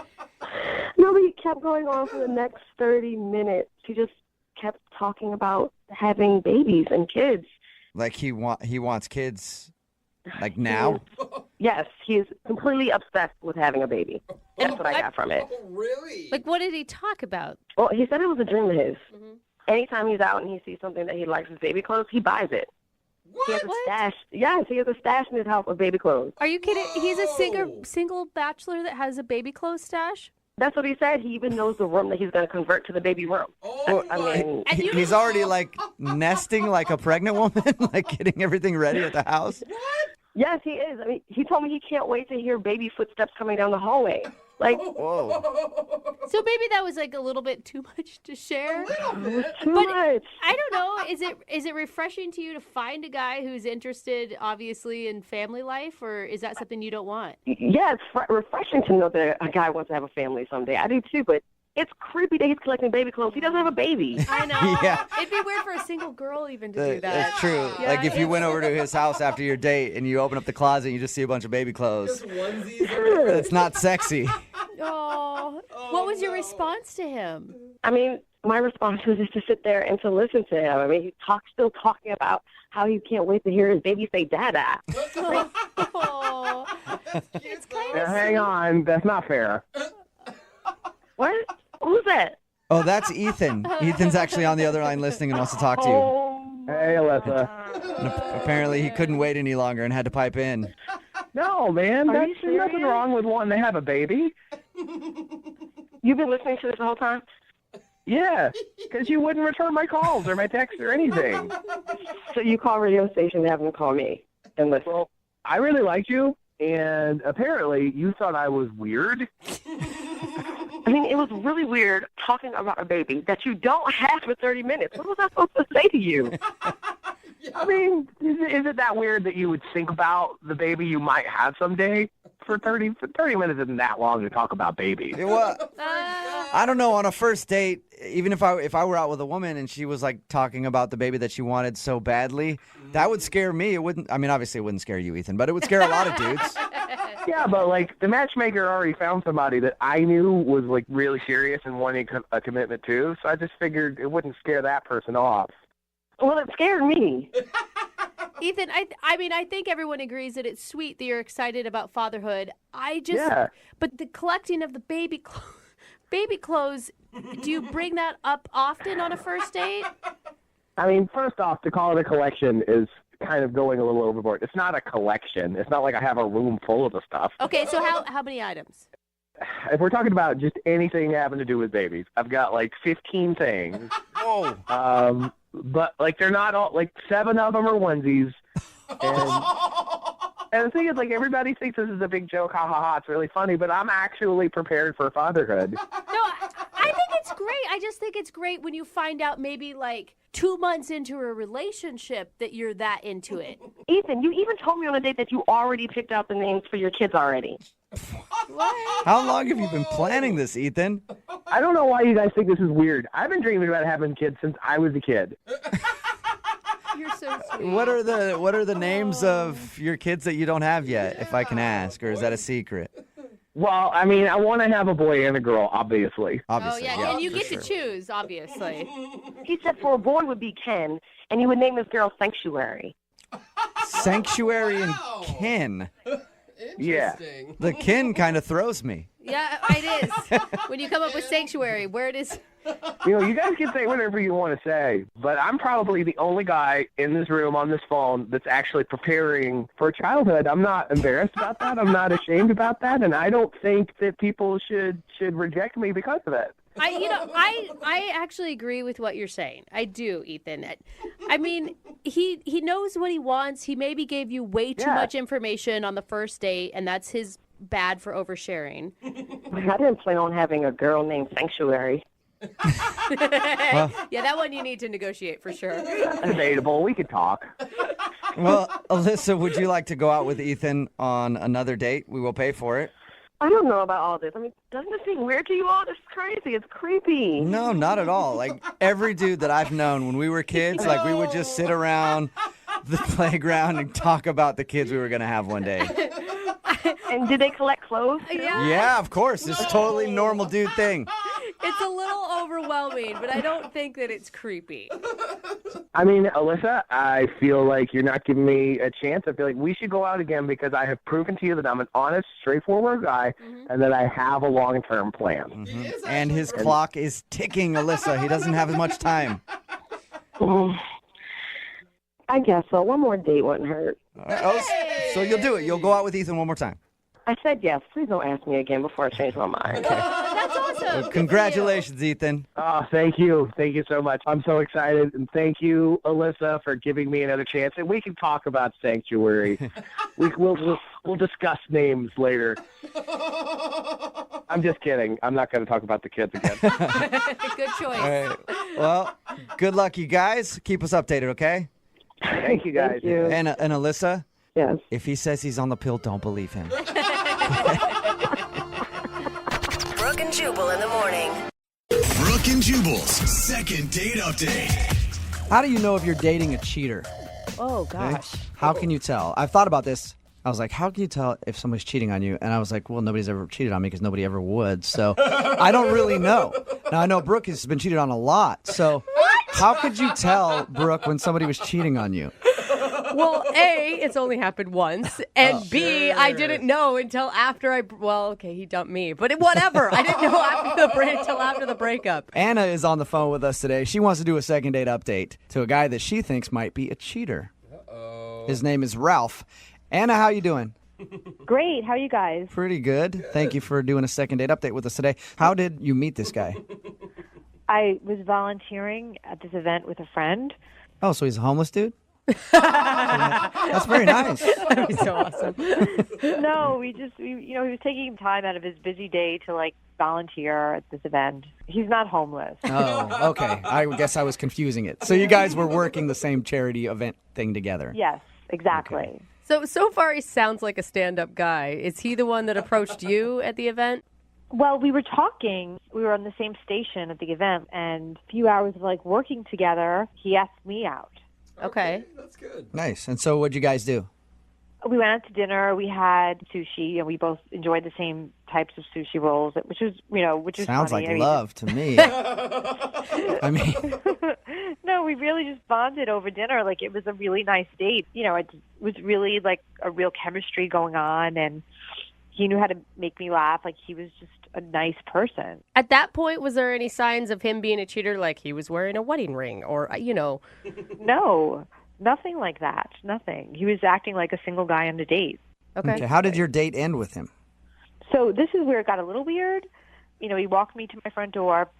I wanted to kiss him, but it took him so long. Like, he was like avoiding it, sort of. Mm-hmm. It felt like it was. Like, he didn't just like go in for the kiss. Okay. It felt awkward. It didn't feel natural at that point. But I just thought maybe he's just nervous. But he did kiss me, a real kiss, and it was good. How much tongue? How much tongue was in there? A moderate amount. Moderate? Okay. So I didn't know, maybe you used too much tongue, he used too much tongue, and now he's like, I can't see her again because I know that I screwed that kiss up. It's actually a valid question. Could it be that? Your email said that you had a great time on the date, but I guess the way that this dude's been acting after your date is making you think that he might be in a relationship or something. Like, why do you think that? Why would you even jump to that conclusion? After we went out, I just got this feeling like he's basically communicating with me via text and never wanting to hang out with me. Like there's something shady going on just because he'll only text you? Yes. Okay. I feel like that's a big jump to conclusion. Who knows? Yeah. Most people only text nowadays. Yeah, but sometimes when you get a feeling. And he hasn't hung out with you, obviously, since your first date. Mm-hmm. Yes, exactly. It's weird. And he said he's going to call, and it took him like a week and a half to call me. So if you had as good of a date that we had, I don't know, it just feels odd to me. Like I expected to see him again in 3 days. Like, I really did expect to see him. Mm-hmm. So that's what feels so odd about it. It just doesn't feel right. Like, Yeah. it feels like something's in the way, and I don't know what it is. It's got to be cheating. It has to be. You're right. You think so? Mm-hmm. Couldn't be just a busy schedule or anything else like that. I don't think you're jumping to conclusions at all here, Anna. You don't think so? No, I absolutely do think you're jumping to conclusions. But I mean, yes. what's the rules nowadays? I mean, if you like a woman, don't you just call her and say, let's go out again or meet for coffee or something? guess. Like, aren't you more communicative? You would think so, but maybe, he sounds a little awkward by the way you had that awkward kiss at the end. He might just be kind of a weird, awkward dude and not really understand how to do that, and he might actually be busy. Well, he was so not awkward on a date and so not awkward at the volunteer event. Like, he was so together, seemingly. Okay, yeah, maybe he is a cheater then. You're right. But what we can do is play a song, come back, call him, and get your second date update and find out what's really going on, okay? I would really appreciate that. Okay, we'll do it right after this. Hang on. Moving 92.5. Brooke and Jubal in the mornings. Second date update. How do you know if somebody's cheating on you? Well, I guess there's lots of ways. What? If a man has multiple dames, you might be able to tell if he comes home in the middle of the night with lipstick on his collar. That's what those cads are always up to. Comes home smelling like cheap booze and cheap perfume, he's probably got another broad on his side. Or if he doesn't text you, or if he just text messages you. Sorry, I kind of lost it there for a second. If he just sends you text messages, because they didn't exist back then when people spoke like that. All right, anyway, Anna is on the phone with us right now, and she thinks that the guy she went out on a date with might be a cheater. Yeah. Because they went out on a date, had a great time, but now he won't call her or anything, but he'll keep texting her, and they just never make an opportunity to hang out, and she thinks it's kind of sketchy. All right, Anna, are you about ready to give him a call? Yep. I didn't ask. Why do you even want to go out with him again if you are assuming he's a cheater? Well, I just want to find out if he is, like if I'm just crazy or if he really is a cheater, because we had a great time and we had chemistry. That's how cheaters are. They're real smooth. When you first meet up with them, they'll woo you and they'll suck you into their game. And that's why you had to hire some gumshoes to track them down. Where are the gumshoes? See if we can get the truth. And we are these super sleuths here with your second date update. You did not find that That's funny. weird, huh? That's fun. Not everyone. Yeah. I liked No. gumshoes. I thought that was a nice touch. You like that? Yeah, Okay. I did. All right. I'm going to call him right now. Here we go.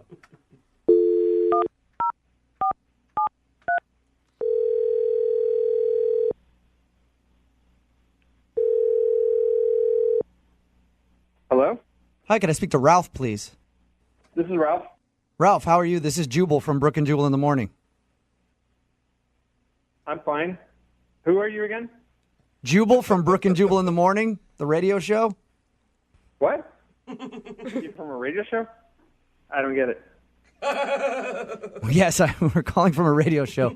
You actually recently went out on a date with one of our listeners, and they wanted us to see if we could get you on the phone and ask you a couple questions. What are you talking about? Well, it's a segment we do on our show called the Second Date Update. Basically, if you go out on a date with somebody and then you end up blowing them off, they email us and ask if we can get you on the phone to ask if something went wrong. Okay. You recently went out on a date with Anna. Do you remember? Yeah. Okay. Well, Anna is wondering why you won't go out with her again. I'll go out with her again. You will go out with her again? That was quick. She called you to ask me if I would go out with her again?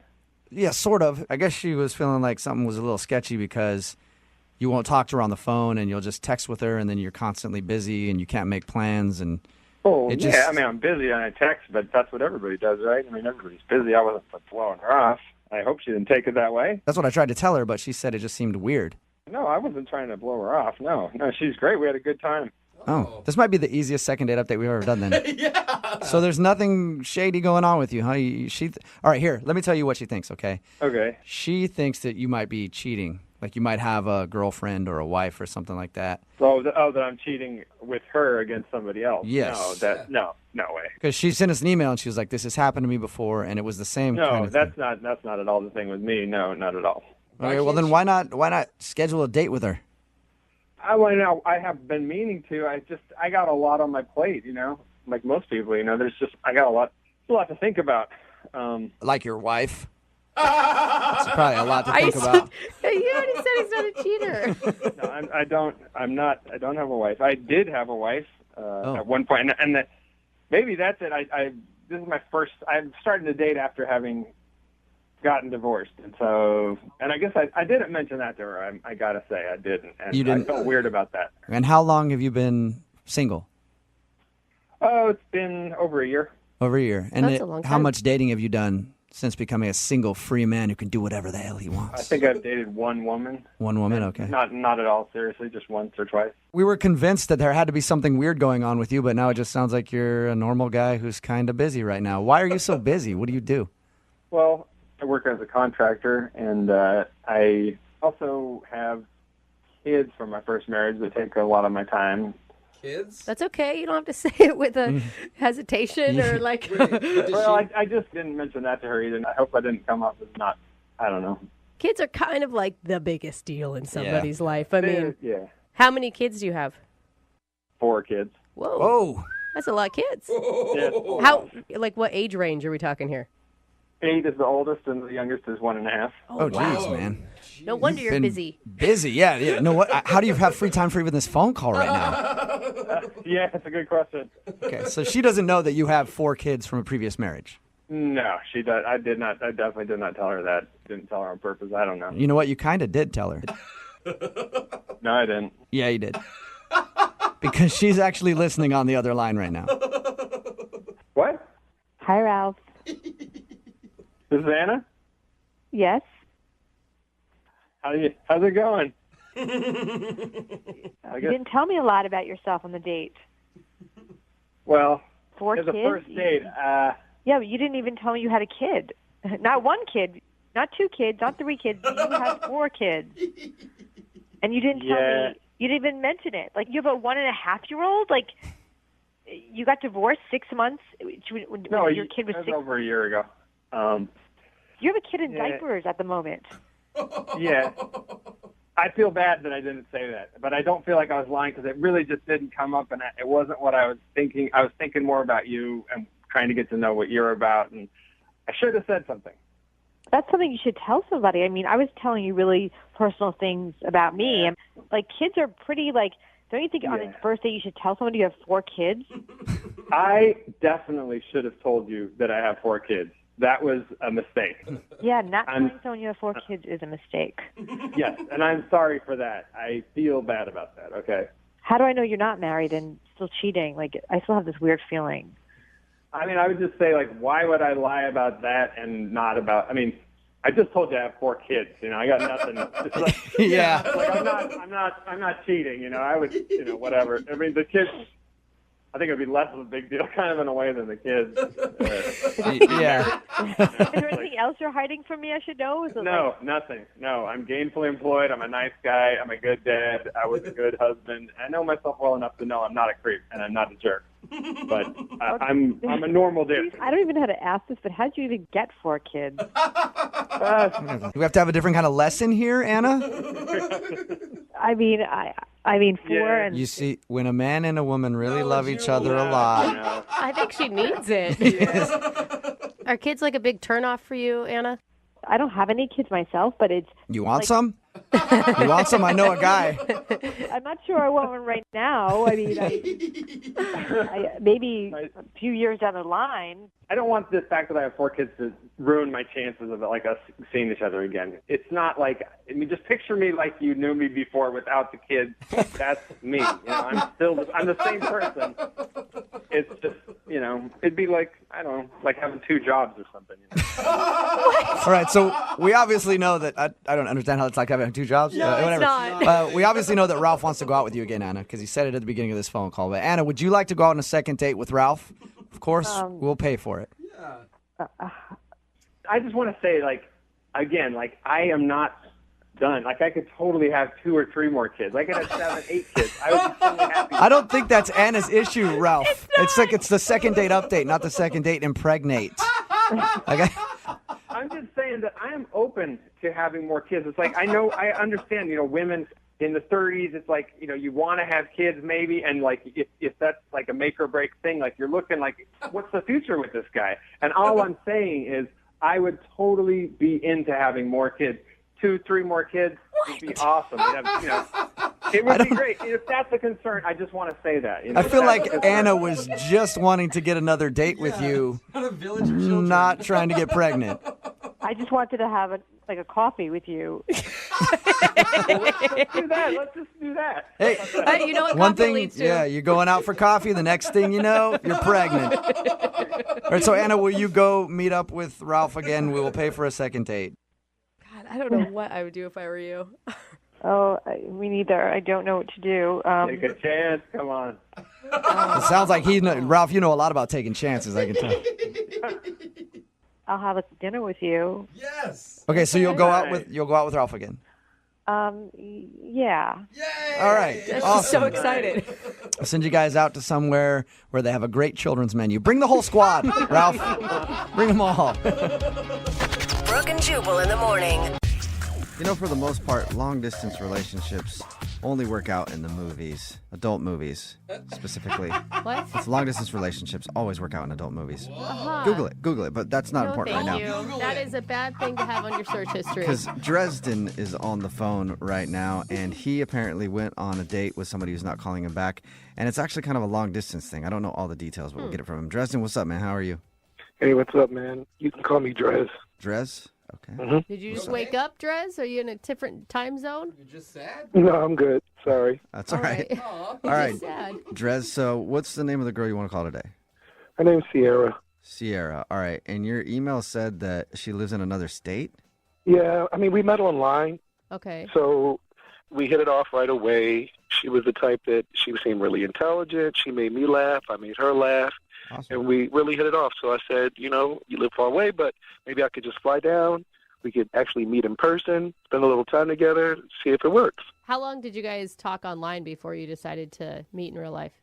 A few months. All right. So Okay. that's a good amount of Yeah, time. so you feel like you really know a person by then.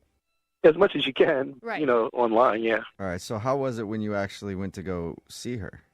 Dude, that's the thing. Like, it was amazing. Like, the best day. So I went down on a Friday.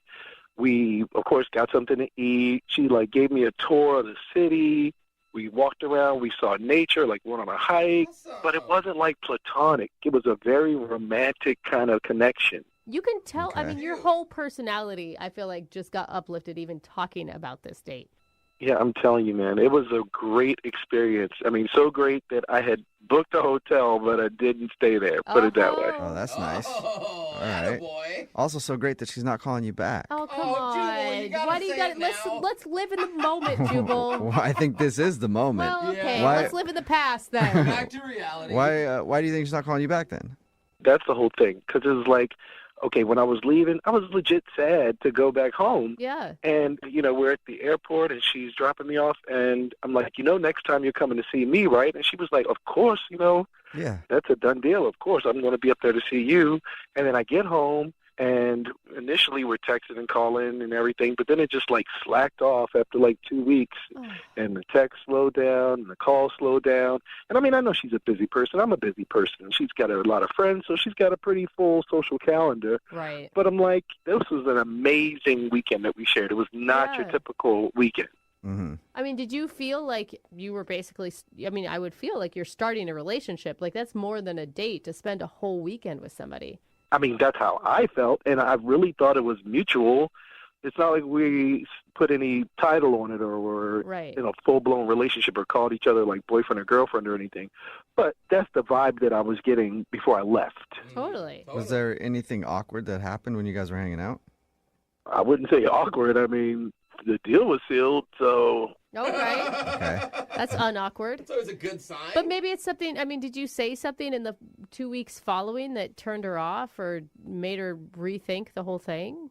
Trust me, I have combed over everything that I've said, all of my texts, trying to figure out, is there anything I could have said or done that turned everything sour? And I just can't figure it out. So that's why I came to you guys for help. Okay. And is she not talking to you at all? It's almost non-existent at this point, man. Huh. Wow. See, that's always something. When you go from texting all the time nonstop, you can just feel there's some kind of shift in the vibe. Right, yeah. It just seems like something's going on. I just want to know if it's not popping, I get it, but let me know something. I'm just dangling here. Maybe it's super romantic and it was too much for her and she doesn't know how she could live without you, and so she cut it off now instead of later. I don't know. Terrible logic. Wow. Whatever. I'm just trying to give... That's comforting. I think it could be something good. Do you think maybe it could be the distance? That's the only thing I could think of, dude. Maybe people are in their ear oh, it's never going to work because you guys are so far away. Yeah, it's not an adult movie. They only stay together long distance in adult movies. But why wouldn't she just talk to you about that, right? Exactly. We're adults. You're adults, and it's obvious that's what you're doing. Mm-hmm. Exactly. Okay, well, we'll play a song and then come back and call and get your second date update, all right? Okay, man. All right, man. Moving 92.5. Brooke and Jubal in the mornings. Second date update. We're in the middle of a second date update, and Drez is on the phone. Today, he wants to call a girl named Sierra. They actually live long distance. They met online. He went to travel to visit her. They hung out for an entire weekend. He said everything went great. They even sealed the deal. I'm not sure what that means. Oh, you're not? I have no idea. It was a contract. What sort of deal did you seal, Drez? I'm a gentleman, if nothing else. I'm a gentleman. No, right. I still don't understand what you mean. Yes, dude, they slept together. What? Yes. In the same bed? No. Oh, God. Let's just say yes. Drez, did you guys sleep in the same bed? Yes, we slept. Wow. Hot and heavy. No, they definitely had a great time, and then he came back home, and since then the conversation has fizzled off, and now she's not really talking to him, and he doesn't know why because, according to him, everything went great. All right, man, are you ready to give her a call and see why she's not getting back to you? Yeah, man, I'm ready. And did she ever indicate that maybe she was freaked out by long distance? No, but if it did freak her out, I would think that would be something that she would tell me about before I flew all the way down to see her for our first date. Right. Yeah, hopefully. Right. That is an expensive first date that you did. All right, I'm going to dial her phone number right now. Here we go.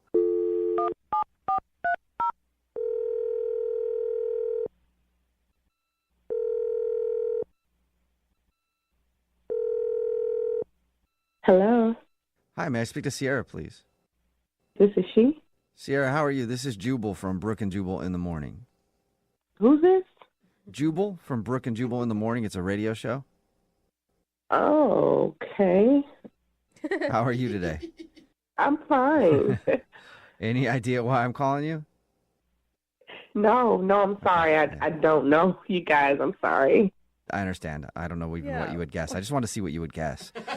I'm calling you today because we do a segment on our show. It's called the Second Date Update. That's where if you go out with somebody on a date and then end up not calling them back, they can email us to get you on the phone and find out what happened. And we got an email about you from Drez. What? Yeah.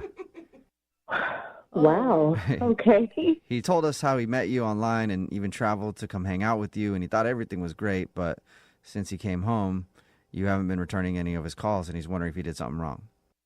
Oh my gosh. What? Wow.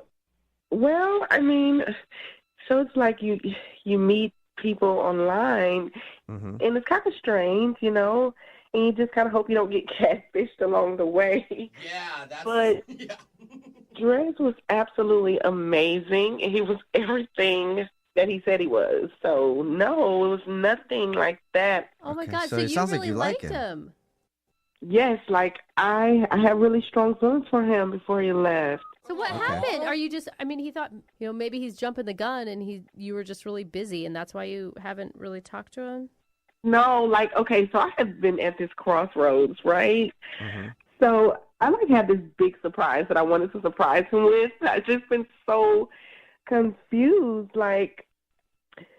Okay, so my job wants to relocate. And it's close to him. It's closer to that state, that area. And I wanted to get closer to him. I just didn't know how to do it, what to say. So are you just scared? Like you're scared to tell him hey, I might be moving to your area? I mean, I kind of felt like, hey, this could be fate because this has never happened. I mean, I didn't want to seem crazy. Yeah, it does Yeah, seem like fast. I'm moving in next door now. After one day. Right? Yeah, but not talking to him, that's crazy. How is it going to be fate if you just don't ever talk to him again? Okay, well, there's this other situation. So I went out. Your husband has to move with you? Is that what it is? Little situation. No, my God, no, I don't have a husband. Oh, thank God. All right. So my friends, they threw me a party and for my going away party. Yeah. And it got so crazy. Okay. And I feel so horrible about this. But I hooked up with another guy that night. Oh, okay. But So hold up. The moving thing is for sure, because you said it was a possibility. So you are actually going to be moving closer to Drez. Yes, I want to.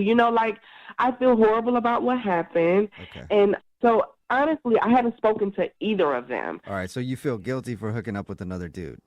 It makes me feel so horrible because I know how I felt about Drez, and I know the weekend we had was more than a freaking first time meetup. Yeah, I heard you guys slept in the same bed. Well, yes, we slept. But Drez even said you guys didn't have a relationship defining talk. You didn't set boundaries for each other because it was, it was a big weekend, but it still was your first date. Yeah, well, that's true. And the truth is, I really do care about him. And that it was more to me than a first date. I mean, who spends the whole weekend together on a first date? Right. Yeah. And we just such a great connection. So, yeah. And maybe you needed that hookup with the other dude to affirm everything you're feeling about Drez. I think it was just a wild night. Yeah. And who knows? You don't even know that much about Drez. He might like that sort of thing. I have no idea. Oh, my goodness, no. We should probably ask him because he's actually on the other line listening and wants to talk to you. I'm sorry? Drez is actually on the other line listening, and he wants to talk to you. Oh, my God. So he knows everything now. Drez, you there? Yeah, I'm here, man. Oh, what up, man? How are you feeling? I gotta say, I'm really disappointed. I mean, I thought we had this cosmic connection, and I haven't been able to think of anybody else. So I'm blown, man. I haven't even been able to think about anything else but you, to be honest.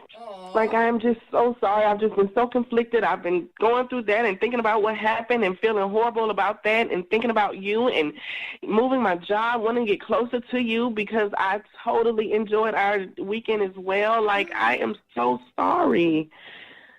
Please forgive me. I mean, if we hadn't been so far apart and we had, established boundaries or something, then I could be more upset. But, we didn't draw that line. We didn't say, okay, now we're an item. Yeah. So, but I mean, I would like to know what's the deal with you and this other guy? Is there some kind of future in that? Are you still seeing him? Absolutely not. You're sure about Absolutely not. I'm certain of that. So, was he better than me? Oh, that is not a question you should ever ask. No, of course not. Nope, never.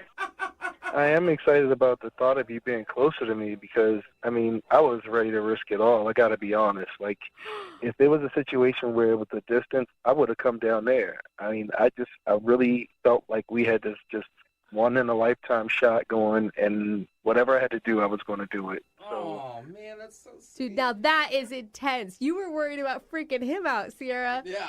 The feeling is so mutual. Oh, best feeling ever. I'm jealous. I love you too. Yeah, I'm a little bummed out about this situation, but you're going to use your one get-out-of-jail-free card on this one. All right. Well, then, Sierra, would you like to go on a second date with Drez? We'll pay for it. Not a plane ticket. Like, Yeah. we'll give you a gift card to go somewhere to eat, but he has to get to you or you have to get to him first. Yeah. Oh, wow. You guys would do that for us? Yeah. We do it for everybody on the second date update. So. Oh, come on. But yes, we will. We will do that. Well, I did promise him that I'd be there the next time we had our date, so I'll be there. Oh, my God. When are you moving here? Well, my job moves within the next 2 weeks, actually, so sooner than I thought. Oh, this is There you go. I'm Drez, so you got a excited. second date. Yeah, I can't wait, man. I got to be honest. I'm really relieved. This is a big surprise. So happy for you. And look at you guys are already creating a great foundation of communication and understanding and forgiveness. Yes. Hey, Drez. Yeah. Is this where we tell her that we slept together last week? Oh, my God. Man, Jubal, shut up, man. Don't tell her anything. Yeah, sorry to break the news to you, Sierra. Congratulations, you two. Keep in touch with us and let us know how everything goes, all right? Thank you. All right, thank you. Brooke and Jubal in the morning. Brooke and Jubal's second date update. A dude named Henry is on the phone for a second date update today. And in his email, he said he paid $100 for a date. So What? I don't think that's technically called a date, Henry. illegal? Also, I think, yeah. I've paid a lot less, so I think you're kind of getting swindled. Maybe I should introduce you to some people. Oh, my God. How you doing, Henry? That's not really a fair assessment of what happened, okay? Okay. Yeah, that's. I Right, feel like that's what people who are guilty always say. It was actually smooth. I don't want to know any of those details. Just, Good thing it wasn't bumpy. yeah. First of all, what's your date's name? Her name's Tara. Tara. Okay. And where did you meet Tara? So I met Tara at my dry cleaning place. Okay. But there wasn't like an ad for her or anything, right? She wasn't standing outside at a seedy strip mall where your dry cleaner is, and you're like, "Hey, I'll pay you $100 to go out with me."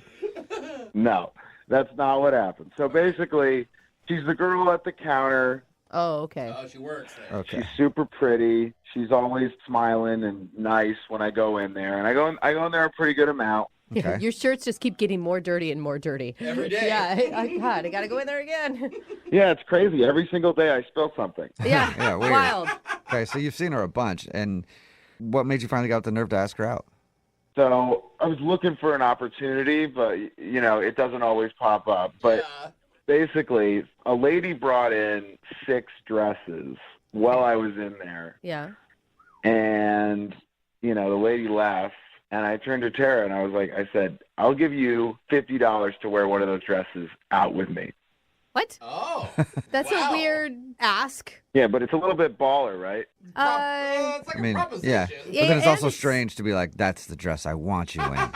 Right, and it's also, I'm sure, breaking company policy. I mean, I hope they're not wearing other people's clothes randomly. Breaking company policy is kind of the whole point. It's like a little dare. Then she gets to go out with me. Yeah, I dare you to wear a stranger's dirty clothes and come on a date with me. I think she'd clean them first before she wore it out. Did she take you up on it? Yeah, well, so then she was like, no way. There's no way you're going to do that. And I was like, $100. Oh. Okay. Wow. That's where the $100 comes in. So she actually decided to do it for $100. Yeah, she said, okay. Everyone has a price. Okay. Yeah, $100 was Tara's price. Wow. How was the date? Did she actually show up in somebody else's clothing? She actually did, and it was hilarious. Oh, my God. That's funny. I hope it was actually a good-looking dress that fit her and not some, oversized 65-year-olds. Or super tight. Right. She looked good. I know how to pick them. I know how to pick dresses. Oh, that's weird. That's Okay, not creepy. people. I don't know how to pick Yeah. people, but dresses.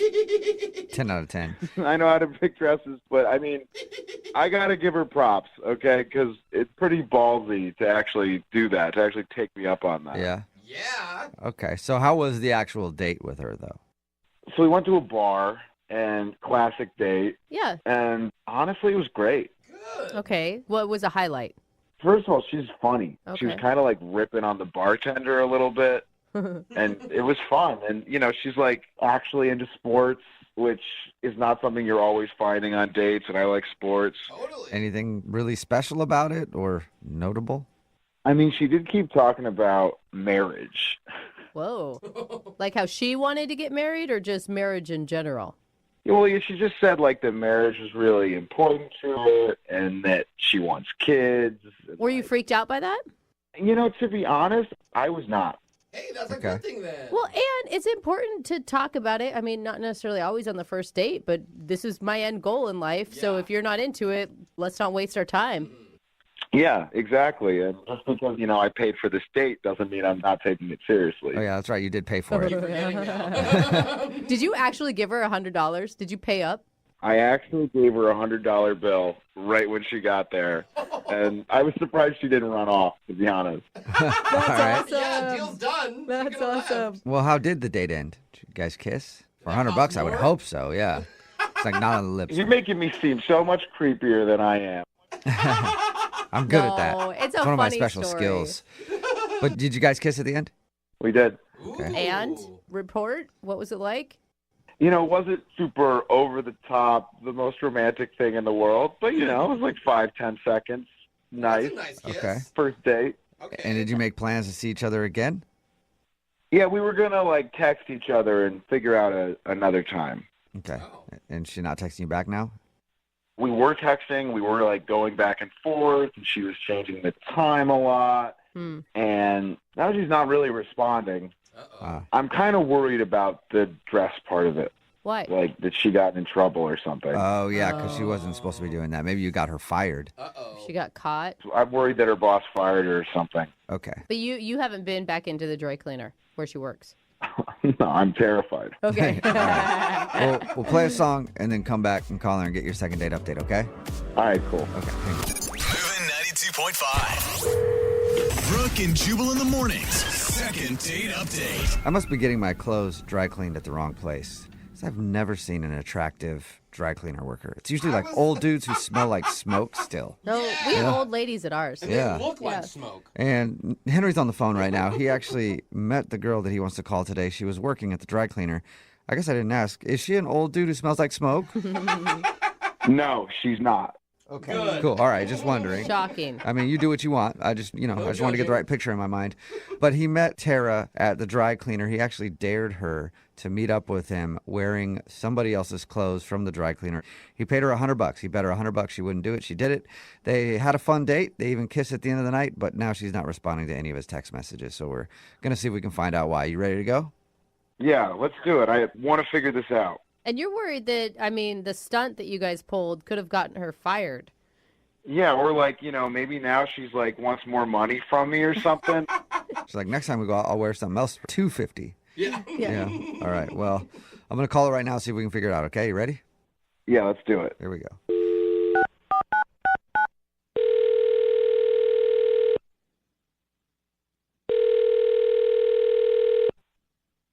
Hello?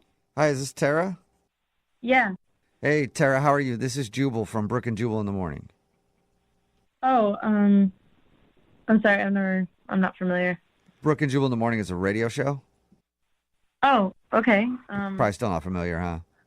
No. Yeah, I didn't think so. I'm calling you today because we got an email about you from somebody who listens to our show. Okay. His name is Henry. Henry? Yeah. You remember him?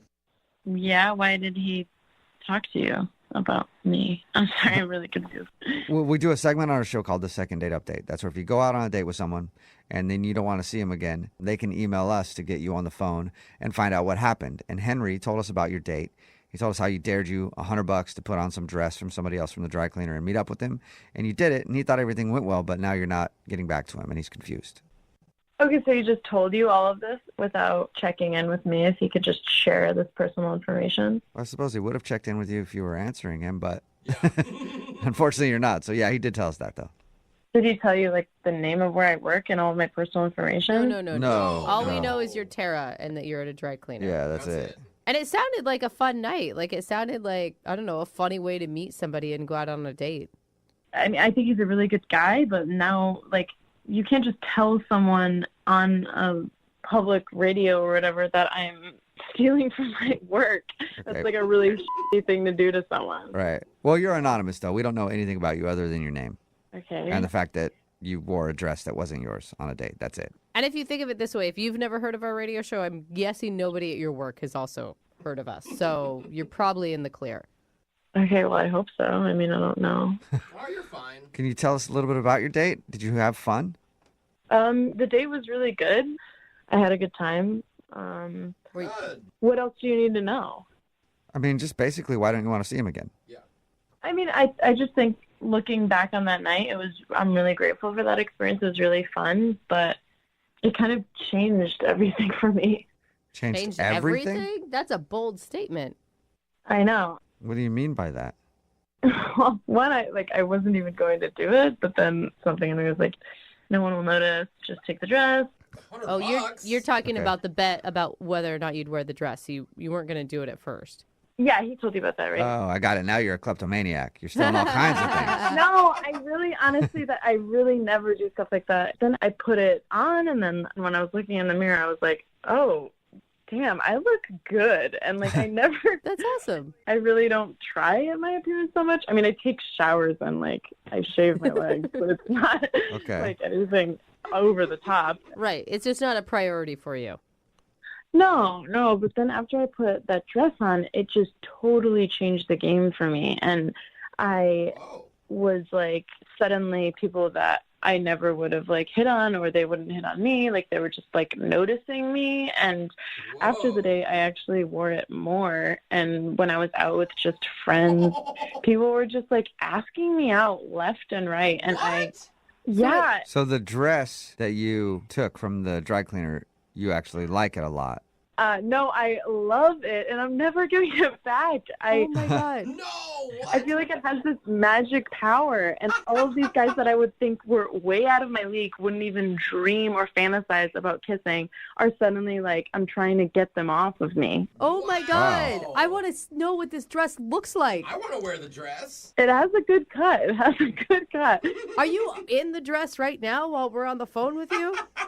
No, but it's very close by. Okay. Oh my God. So you just want to go out and date. You don't want to be tied down to one person. Yeah, I mean, kind of. I've never really done this before, of like just dating a lot of people and like. Plus, you can't date somebody for a long time because they're going to know you only got one dress. So. But I'm meeting people that are so much more attractive than like Henry or anyone that I've ever been on one date with. Okay, that's what it is then. That was honest. Because of that dress, you've been dating up. I feel bad for saying it, but yeah. Okay. Oh, no. Well, I feel bad for not saying this earlier, but Yeah. Henry's actually on the other line listening and wants to talk to you. Ouch. What? Are you serious? Yeah. He heard that. Wait, Henry? no. Henry? You all right, buddy? Yeah, I'm here. Ouch. How you feeling right now? Tara, are you serious? Are you making this up? I mean, no, but I'm sorry. I didn't know you were on the phone. I'm just kind of being honest right now. Are they really better looking than me? Really? Oh. I find that pretty hard to believe, okay? I'm a very good-looking guy. I have clean suits that I wear. Oh. I know. I clean them. She's not saying that you're ugly, Henry, at all. She didn't say that. No. She's saying that she's upgraded from ugly to good-looking. Yeah, she did say that. That's not exactly what she said. I did not say that. I did not say that. Well, what did you say then? Because that's sure what it sounded like.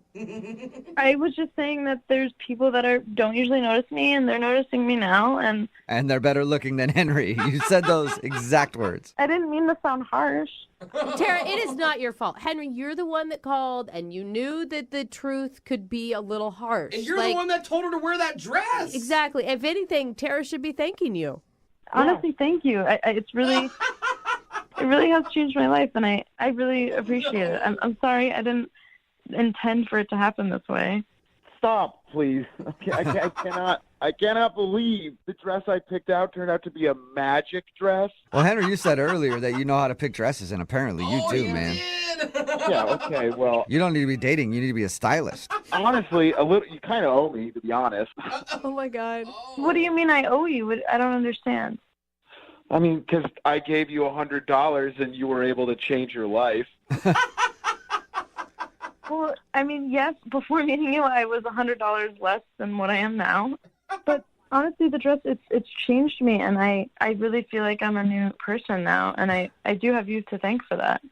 Yeah, that's exactly what I'm saying, okay? You know, you're Cinderella, and I was into you when you still lived with all of your ugly stepsisters. I'm the guy you stay with in the movie. I'm the good guy, okay? All right. Well, Tara, would you like to go out with Henry on a second date? We'll pay for it. I've got a better idea, actually. As you know, I work at a dry cleaner, Uh-huh. and there's actually the suit that just came in the other day, and it's so nice. I mean, like all the other suits on the rack are jealous of it. Uh-huh. So I was thinking maybe that suit could do for you what you did for me with telling me to wear that dress, and wearing that suit could make other people start to notice you more. Wait, what? So are you asking him out on a date if he wears the suit? I'm confused. Yeah. Definitely not. I'm not really interested in that, but I will steal this suit for him so that I can pay him back. Oh my God. Okay. Henry, God. what do you think about that? No date, but she'll steal a suit for you. If you're not going to go on a date with me, fine. I'll take a free suit.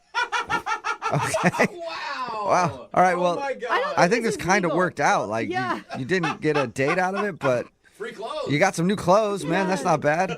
You know, dating's freaking weird these days, guy. I'll take what I can get. All right, well, now you get to date a new suit. That's awesome. Congrats. Yeah. You're going to look so good in this suit, Henry. Trust me. You're going to get like 6s and 7s. Wow. Hear that, Henry? 6s and 7s headed your way. Wow. I'll take it. Brooke and Jubal in the morning. Brooke and Jubal's second date update. Today's second date update is brought to you by peer pressure. That's right. When you don't even want to go out on a date with somebody, but your friends really want to know why, and they pressure you into doing a second date update, that's a little bit of peer pressure. Kate is on the phone with us. Her email actually said this: "Hey guys, I went out on a date with a guy named Chris. I'm not that interested in getting a date with him, but my friends met him and they want me to do a second date update with you. So can I do one?" The answer is, of course. It's a lot different than most of the second date updates we do. But Kate, how are you? I'm good, thank you. Oh my God, I just see you telling your friends, fine, I'll do it. Pretty much. Okay. Okay. So tell us about the guy that you don't really care about calling today, but your friends do. His name is Chris, and I mean, he was really nice. There was nothing, terrible about him. We just really did not click whatsoever. Okay. So why do your friends want to do a second date update so bad? Here's the story about how our date went. We met online, but we met up at a bar, and my friends were there for support, as they do. And I don't want to be mean, but he's really super nerdy. Okay. And I am not. Okay. We had nothing in common. He wanted to talk about, like, sci-fi TV shows he watches and like weird books he read in college. It's just like nothing that I was interested in. Did you, when he walked in the door and you saw him for the first time, did you immediately think this is not going to work? The first time I laid eyes on him, I actually was hoping it wasn't him because I never saw his picture online. So I didn't know what to expect. And It sounds like you hate this guy. Yeah. No, I don't hate him. It just wasn't a good match for us. Okay. Why would your friends ever think that you should pursue this then if you are not attracted to this guy whatsoever? Like a joke? Like I said, they were at the bar with me, and they even were going on about how on the date he was so into me. He was buying me all the drinks and trying to, touch my arm and being really flirty with me. And then their curiosity is, going crazy right now because it's been a week and he hasn't reached out to me at all. So it's and I actually been kind of curious too. So it's more of hey, this nerdy guy was super into you, and now he's not calling you back. Who does he think he is? I don't like you, not the other way around. Yeah. Is that what this is about? That's pretty much it. Oh my God. So if we call him and we find out he's just been busy or something and he actually does want to go out with you, are you going to want to go out with him? No, I absolutely don't want to go on another date with him. Oh my gosh. What do we do then? I just want to know why he didn't call me back. So it's just confusing to you why a guy who would be, well, confusing to you and your friends, I guess I should say, why a guy who seems to be totally into you is blowing you off. Yeah, that's exactly it. Have you tried to get a hold of him at all? No. Oh, gosh, no. Yeah, right? Why would you? Oh my God, I feel like you should leave this person alone. You're like picking on him at this point. I already feel bad for him. Don't feel bad for him. He's the one not calling me back. Yeah. Who does that? Let me ask you a question. When you meet up with dudes and you go out on dates, do they always get back to you? I mean, yeah, they do. I mean, I'm a good catch. Okay. But maybe, what if this guy's just not an idiot and it was very clear that you weren't interested in him, so he's not wasting his time on you? That's not an excuse. He should have taken the chance. Okay, well, we'll play a song, come back, get this guy on the phone, and find out why in the world he wouldn't be calling you back. Thanks, guys. Okay, hang on.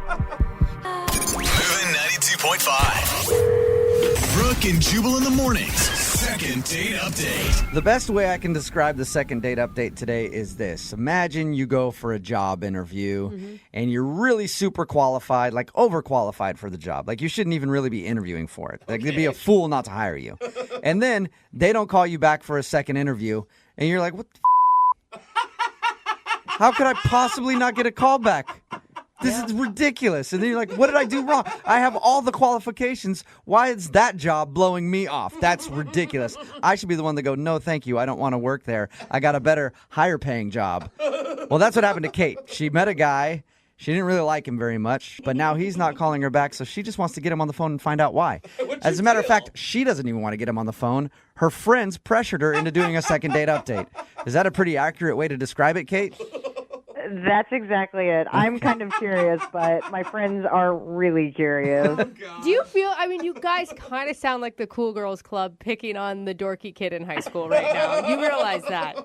We're not picking on him. We just want to know what's his deal. Why is he not calling me back? Yeah, I'm so confused, too. After talking to you for a few seconds, I wanted to call you for a date, So we'll dial the phone over right now and see if we can get him on the phone, okay?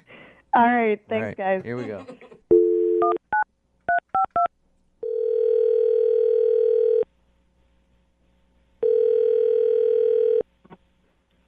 Hello?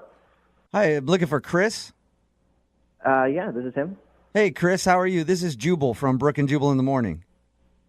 What? This is Jubal from Brooke and Jubal in the morning. It's a radio show. Okay. Hi. Hi. I'm sorry, why are you calling me?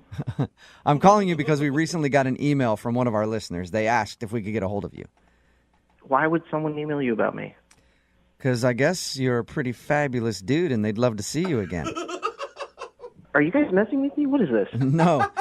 One of our listeners sent us an email and asked to get a hold of you because you guys went out on a date and then you didn't call her after the date. So she's wondering why, like if she did something wrong. I mean, the only date I've been on in the past month was with this girl named Kate. Is that what you're talking about? Maybe. Well, is it or isn't it? It is, actually. Yeah, Kate wanted us to get a hold of you. Wait, are you serious? I am 100% serious. Kate emailed us and is wondering why you haven't called her after you guys met up. That's awesome. Okay. Awesome in a good way or awesome in like a, No, that's it's a great awesome. way. Okay. No, that was, I got to tell you, hands down, that was definitely the best date I've ever had. Really? What? Oh, no. Yeah. The best date you've ever had, but you haven't called her. So usually I follow that up by calling the person or texting them and asking them out again. Why haven't you done that? No, I did. I sent her a message on OkCupid. Oh, you did? On the dating website. Yeah. Okay. If she had just opened the email, she'd know that I was working on something, Okay. So is that what you want me to tell her then? You're busy with work and you'll get back to her when? Well, as soon as I'm finished. I think it's going to take a few more days. I'm not sure. I mean, I would rather talk to her myself, but So you just you're working all night long because your job is that demanding or something? No, it's not. I just think that I want to finish something. You know, that's a really nice gesture before I reach out to her. A nice gesture? What do you mean? Like some pics?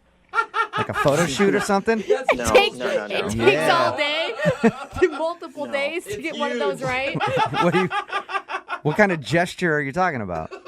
I'm talking, this is going to sound corny. I've been writing a short story about our date. You've been what? Wait, what did you say? I've been writing a short story about our date.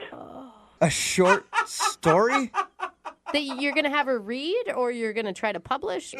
No, I just really want to, get it out of my heart, and show her what I really feel. Oh, is it a book or? No, it's a short story. It might be a short film. I might write it into a screenplay one day. What's it about? Wow. It's about our first date. What was so great about your first date that it inspired you to write a story? Well, if you don't mind, I can just tell you a little bit about it right now, like the rundown of the plot. Sure. Okay. Yeah, okay. So, it's about, obviously, boy meets girl, against all odds, sort of love story. On one side, you've got, this guy, he's a college-educated, driven, he's funny. People like him, he's charismatic. And that's the you character, obviously. Obviously, that's me. Okay. Oh, all right. And on the other side, you have the girl, this beautiful, beautiful mess, that's... Beautiful mess? No. She just kind of looks like, if I'm going to be honest, like she's been around the block. Okay. What does that even mean? How does a woman look like that?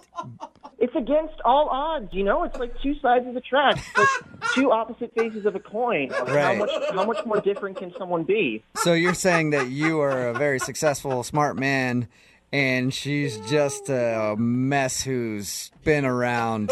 She sounds like a hooker from the way you're describing her. A beautiful hooker. Like it's Pretty Woman all over again. I mean, I guess it does have, shades of Pretty Woman, but the good parts only. But, I do have a title, a working title. Really? What is it? Dirty Girl. Dirty Girl. And this is the romantic gesture that you've been planning on giving her.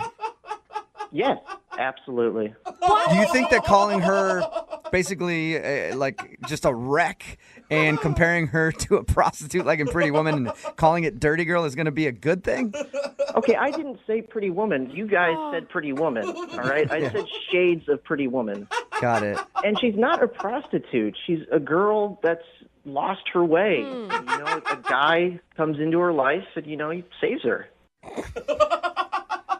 And I'm really glad you guys reached out to me because, I wasn't sure if she was going to get back to me or if I should reach out to her. Yeah. Well, you actually kind of have reached out to her. Yeah, I've been listening the whole time. What? Wait, Kate, is that really you? Hey. Are you delusional? Were we even on the same date? What's the matter? What? Do you really not understand what the problem is? Were you not listening to what you were saying out loud? Of course I was. Wait, you didn't like it? Oh my God. You really thought that I would like what you wrote? Yeah. Has anyone ever written a romantic novel for you before? Not one where I end up being a prostitute, a dumb prostitute, and the guy is some college-educated I never said dumb smartass. prostitute. I never said dumb prostitute.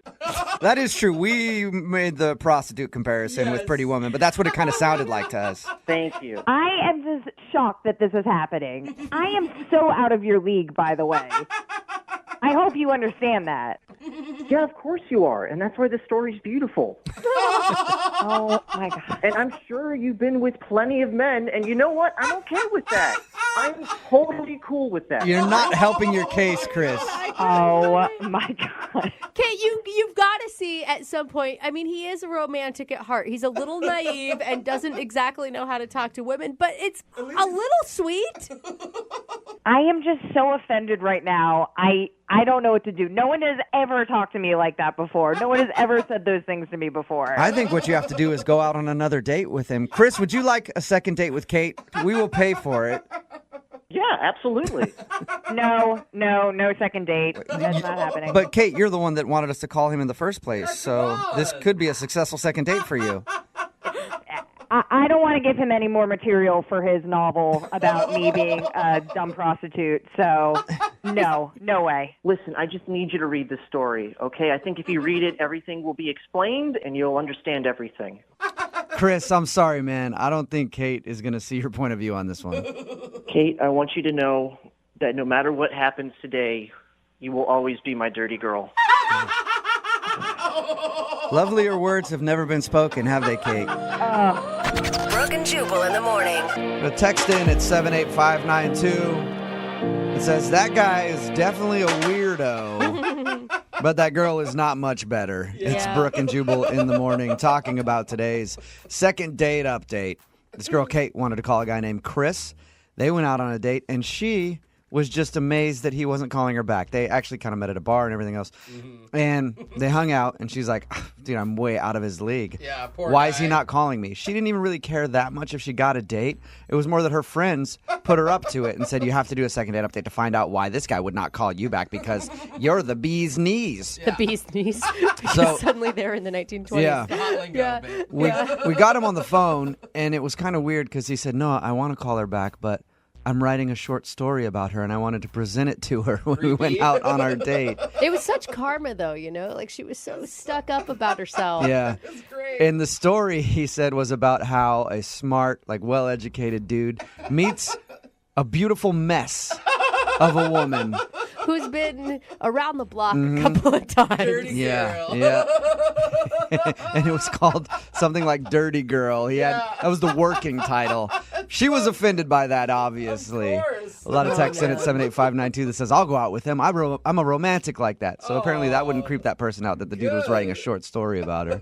Another text that says, what every girl hopes for before Valentine's Day, you'll always be my dirty girl. Yeah. And we're also getting lots of texts in. Earlier in the show, at about 7:10, we did a survey of Americans that talked about how the little things that piss people off. Oh, You know, yeah. and one of those was when people use pet names when they don't know you, like sweetheart or buddy or things like that. And Brooke made a comment, like, it's so condescending when people say sweetheart. And Jose and I were like, dude, you do that all the time Which to I people. didn't realize. Yeah, It's one you of those really things do. where you don't realize you're doing it, and then now I can't stop hearing it in everything. And we're getting a lot of texts in at 78592 from the second date update because Brooke called the guy sweetheart while she, sweetheart. But while it she was like talking to him. I felt like we were connected, you know, and it wasn't meant to So- be condescending.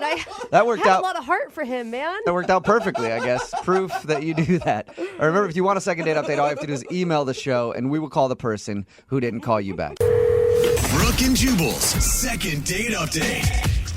Everybody knows that every successful first date should start with a prank. You know? What? When you pick her up and you get to the restaurant, if there's some stairs, whoops, tripped you. What? No, Oh. God. And then before you sit down at the table, of course, you got to pull the chair out from underneath her before she sits down. Whoa, what? Hijinks. Sure, you might break a couple bones, but Oh. at least she knows you've got a funny bone that is fully intact. Uh-huh. And that's what Travis did, I guess, on his first date. He tried to play a prank, and maybe it didn't work out well for him because he's not getting a call back. What's up, Travis? How are you? Hey, guys. Oh, my God. And you still think it's funny. Listen to you laugh. I mean, hearing you introduce it that way, I was like, yeah, it is a good way to start a date. So you agree with me? Let's send her to the hospital. Awesome. Mm-hmm. I mean, if she doesn't laugh at it, then she's not the one for you, right?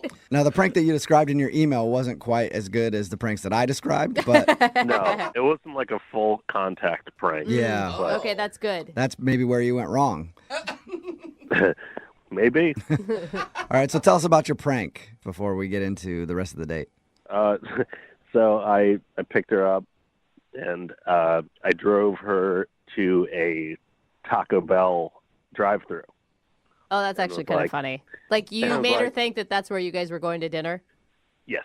I was like, oh, so we're here, pick whatever you want. That's pretty funny. What's her name? Heather. And did she laugh?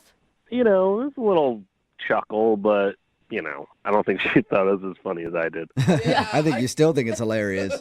I can see that she didn't get it at first. Yeah. Well, wait, how did you guys meet? Oh, on dating app. Oh, yeah. So she probably didn't think it was a joke. Yeah, she I mean, probably that's thought the it thing. The bar is set so low. She's like, another one? Is that like a realistic thing that would happen? I feel like from the stories we hear of people who use Tinder and stuff, yeah, it definitely could be a real thing.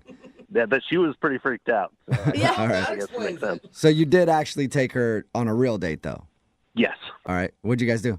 Oh, we just went out for drinks and had a nice dinner. It was Italian stuff, and I don't know. It was really great. She's gorgeous, honestly. Like from her picture, I was super excited. So I got reservations at a nice place, and we had a good time. And I paid for everything. And actually, I like to tip big whenever I'm on a date. And What, to show off? To show that you, like, have enough money? Or just because... yeah. Oh, you're that guy. Yeah. Hey, can you break $100 Yeah, bill? and you, like, Just to let her know. hold it over towards her so that she can see how much you're writing down? Again, I sort of made it out to be like a joke, but I actually, wanted to show her. Where you made it out like a joke, so did you actually joke with her about the tip? Like, Yeah, it's like, gotta take care of my people. They take care of me, just. How much did you tip? It was generous. Well, I think it was around like 60%. Whoa! So more So than I guess half you of the came bill. through with the joke. Dang. Well, I mean, I started off going the other way, so I had to kind of Right. I'll make up for let her know. That's probably only good if your waiter's a dude, though, because if it's she might think you're hitting on her, being like, I'm going to give her such a big tip. She's always going to remember me. Yeah, there's a gray area. Okay, well, was your waiter a dude? Yes. Okay. Okay. Cool. All So right. wait, were you the guy on the date? I mean, it sounds like you're kind of a jokester, right? I like to think. I like to have fun. Is it natural or is it pretty put on? Because maybe she got tired of it. I mean, maybe that's a reason why she wasn't calling you back. Maybe. There's no turning. There's no off switch. There's no off switch with you. All right. Always on. Okay. You could have been, yeah. How did the date end? I mean, it wasn't the entire outcome that I expected. I was kind of hoping, for a kiss or something, or invite me in, or I didn't get any of that. Is there plans? I mean, did you make plans to see each other again? I mean, I tried. I even called her as soon as she shut the door, but I couldn't really get. You called her as soon as she shut the door. Were you attempting to be funny with that? I just, just like, afterthought kind of thing. Kind of played it off that way, but I didn't really get a chance. So wait, to talk to her about it. She didn't answer? No. Ooh. Has she answered anything? No. Yeah. Okay. Well, maybe she's playing a prank on you. Yeah, prank. You I don't know? ever want to see you again. I mean, if that's what she's doing, it's pretty funny. Yeah, it is. I kind of Except if doubt she it. never calls you back. Gotcha. Yeah, I mean, that wouldn't be good, but I mean, if she's really kind of that way, I respect it. I like her even more. All right. Well, we'll play a song and then come back and get your second date update, all right?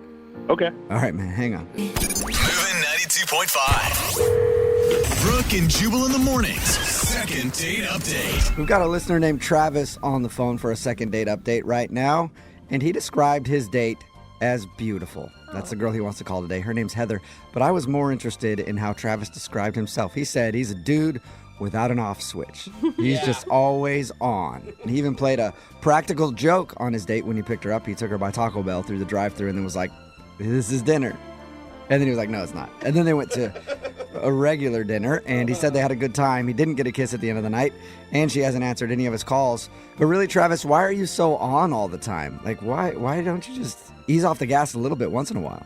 I mean, that's just who I am, and women really respond to it. Yeah, really? Sounds like it. Yeah. Yeah, or they don't call you back. But yeah, I mean, that means I'm guessing that you've pulled this Taco Bell prank before with other women? I mean, sometimes it's Wendy's. Okay. Oh, yeah. You can never telegraph your jokes like that. You know what I'm saying? So wait, does that mean you're doing it every time you take someone out on a date? It depends. If it's like a dating app date, yeah. Okay. Okay. The other ones that you meet in person, you got a different prank for them. Depends on the situation, but yeah, usually. Sometimes Okay. he's not driving, so he can't do it. I think it's what it really sounds like.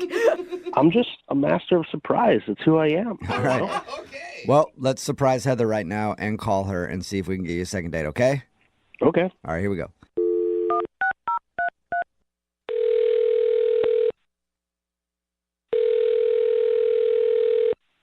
Hello?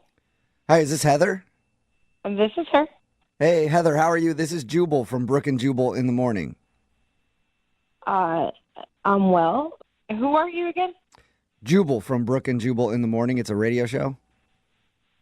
Okay. And what are you calling about? Well, I'm calling you today because one of our listeners actually sent us an email wanting to get a hold of you. Can you hold on for a second? I'm on the toilet. Sure. That is maybe the most honest response Yeah. you've ever gotten to that information. Okay, then. Sorry for the bad timing. Hello? Done yet? Yeah, hold on. Okay, I'm good. So what's going on? Well, I just want to make sure everything's cool over there. Yeah, you good? Yeah, I'm good. I'm good. All right. One of our listeners sent us an email because you went on a date with them and now you won't call them back. So they thought maybe we could help figure out why. Oh. It's called the second date update. That's where if you go out on a date with somebody and then end up blowing them off, they can email us to get you on the phone and see if we can figure out what happened. Since you won't talk to them. Is his name Travis? Yes. Yeah. It is Travis. Yeah. Travis just doesn't quit, does he? Kind of a kooky guy who's always on. That's how he described himself, at least. I mean, I didn't see it as that, but maybe he would describe himself that way. How would you see him then? Oh my goodness. He was just sort of obnoxious and pretentious and a little bit controlling. I don't know. He's Pretentious pretty and terrible. pretentious and controlling. I didn't get that from him. Well, you weren't the one on the date with him like I was. Yeah, not yet. True. Not yet. Not yet. I don't know. He sounded nice to me. We talked to him about your date, and he thought you guys had fun. Oh my gosh, is he delusional? I mean, apparently he is, because honestly, when we asked him, well, why wouldn't she be calling you back? He was totally clueless. Well, did he tell you about his precious car, his Tesla that he just got? Oh, No. no, he's a Tesla guy. He didn't tell you about it? That's all he talked about the whole night. Really? So is he just obsessed with his Tesla? Yes, he wouldn't stop talking about it, showing me all the features and how cool it is. And I'm like, okay, I get it. You got a new car. You're excited about it. I was going to give him the benefit of the doubt at first because, if I get a new car, I'd probably be happy about it too. Yeah, and those are cool cars. Not a lot of people get to go in them. Right. So it was nice to get to ride in one, I guess. Yeah. But then we get to the restaurant, and he's still just concerned about his car. I was picking out things I wanted to order because he was asking me, well, what are you going to get? What do you think about getting? And at first I wanted the margarita pizza. Mm-hmm. And he was like, no, you'll get stuff all over your hands and it could get in my car. Why don't you get something where you can use a fork? Don't get finger food. You may ruin the Tesla. Yeah. Yeah. I don't know how I'm going to get food from the restaurant into your car. It's not like we're eating in your car, but... That would make me want to order the margarita pizza then. Yeah. I'd be like, oh, really? Right? Well, I'm going to order it. Yeah, I almost did. Because then every suggestion I made after that, he kept, vetoing it. He didn't want me to get the lobster linguine because he was like, oh, that's really greasy. Oh. Is where you're going to grease up the seats in his Tesla because you get some sort of greasy food? Well, not just that, but he thought that the smell of the lobster would somehow get into the leather seats of his car and that his car would smell like lobster. Does he think you're going to take a bath in lobster instead of just eating? I don't know. I guess. Oh, my God. And why is this guy even dating? It sounds like he's in love with his car and no one will ever match it. Right? He didn't even want garlic bread. He sent the garlic bread back because it was too buttery. Oh, man. So basically, this dude should not be doing anything because it could possibly maybe ruin his Tesla. Yeah, it was really weird and really controlling too. I'm like, you can't just tell me what I can eat and what I can't eat. I was really put off, and I was like, I just want the date to be over at this point. Would the date have gotten better if he let you order whatever you want and then called you an Uber so you didn't stink up his seats? Oh, that would have been terrible too. Look at you finding a solution to make everybody happy, Jubal. All right, date's done. I'll meet you somewhere else. Just you got to get in an Uber. Can't drive my car anymore because you ordered the lobster. All right, garlic breath. It was literally the worst date ever. Oh, wow. Ever? Wow. Ever. How is that possible? Who's that? Well, Heather, that's Travis. He's actually on the other line listening and apparently couldn't wait to talk to you. Oh, my God. He heard the whole thing? Mm-hmm. Yeah, I heard everything. Well, I guess now you know why I haven't called you back. Yeah. Heather, I'll have you know that the Tesla, it's it's the most technologically advanced car that's even being made. Like, Oh my God. People wait for years to get their Tesla. Like they that is pre-order true. them. Yeah, but Like, why? this is Yeah, a- I get that, but like, why do you have to control what I eat because you're that concerned? I mean, it's not just that I was controlling what you eat. I was controlling what I eat too. And like any of the food, That doesn't make it better. greasy things, greasy chocolate, no coffee, nothing that can make some kind of stain does not get to go in my Tesla. Oh my At God, all, so- Travis. So you don't bring the food into the car, but you could eat it in a restaurant. You got to really wash up good, you know? Travis, Do are you? you listening to what she's saying? I mean, at first you went from like the guy who can't stop bragging about his car, and then you went to the guy who's like weirdly controlling about his vehicle. Honestly, you sound like someone that doesn't own a $120,000 car. Like, You're very right. when you have a Toyota Corolla, you're not complaining about people eating it. But, you know, when you have a beautiful Tesla like I do, it's a different story. You're crazy. You made me wash my hands twice to make sure that I was clean enough to enter your car. I mean, listen, I picked you up. I paid for everything. I tipped pretty generously. And I think, you know, using a couple wet naps before and after dinner, like, that's not a big ask. So wait, you're saying that she owes you the hand washing because you paid for everything? Did I mention my car cost $120,000? What? No, I don't think you said that, Travis. That's like a beach cottage. Yeah, I guess. right. Well, yeah, I guess that Hey. would be like a beach cottage somewhere, or a mansion in Detroit. I don't know. That's a lot of money, though. Oh, I my agree, God. but It's a lot of money. but I don't think you're gonna have a lot of people that want to ride in your car if they can't do anything. I mean, it's simple. You just, you know, you clean up. You don't make sure nothing smells. Make sure you didn't eat anything that smells. Travis. You wash your hand. I mean, it's a very expensive car. Yeah, we got that, dude. Not only are you not going to want to have people ride it, you're not going to have anyone that wants to date you because that's all you talk about is how much money you paid for a damn car. It's not a matter of money. It's a matter of respect. Oh. And if you respected me or this beautiful machine, you wouldn't bring your filthy hands in there. That's all. Filthy hands? Travis, you made me eat a salad, like with a fork, light dressing. There's no way I was getting anything filthy into your car.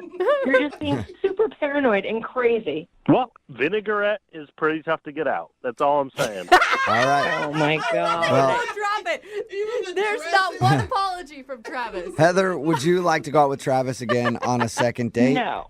No? Absolutely Okay, not. that Are you was sure? quick. Because we'll pay for it. I'm positive. No, please, don't waste your money. Sorry, Travis. No second date. Yeah. Listen, Heather, this is your loss. I liked you. I had them call you. I called the radio and had them get in touch with you because I really wanted to hear from you again. But you know what? You blew it because you could have had a chance to ride my car anytime you want. Whoa. The ship has sailed on that. You know what? I think I'm going to be just fine not having to ride your Tesla again. I think that's all cleared up. And thank you guys for actually having me on the radio so that he knows now why I'm not going to call him back and he could stop trying. Okay, well, stay strong. Don't have any regrets. Hey, maybe I'll see you at the bus stop, loser. Brooke and Jubal in the morning. Got a text in at 78592 says, I wonder if that guy farts in his car or he stops and gets out every time he has to fart. And that is a good question. Very good. It's Brooke and Jubal in the morning talking about today's second date update. This dude, Travis, wanted to call a girl named Heather. They went out on a date and he didn't get a kiss at the end of the night or anything. He was wondering why she wasn't calling back. Well, we got her on the phone and found out she wasn't calling back because when they went to eat, he wouldn't let her order. Well, he told her not to order anything really on the menu other than like a salad because he didn't want her getting her hands greasy or smelling like lobster or anything else that could potentially ruin the new Tesla that he got. I mean, is it possible to transfer the smell of lobster linguine into a car if you don't actually have the food in the Yeah, I car? don't think so, but he wasn't taking that risk. I guess so. Anyway, she said she didn't want to go out with him again because he's ridiculous about his car. Remember, if you want to do a second date update, all you have to do is email the show, and we will call the person who didn't call you back. Hopefully giving away another trip to Vegas with Vegas Heartbreak or Heart Attack at 8:10.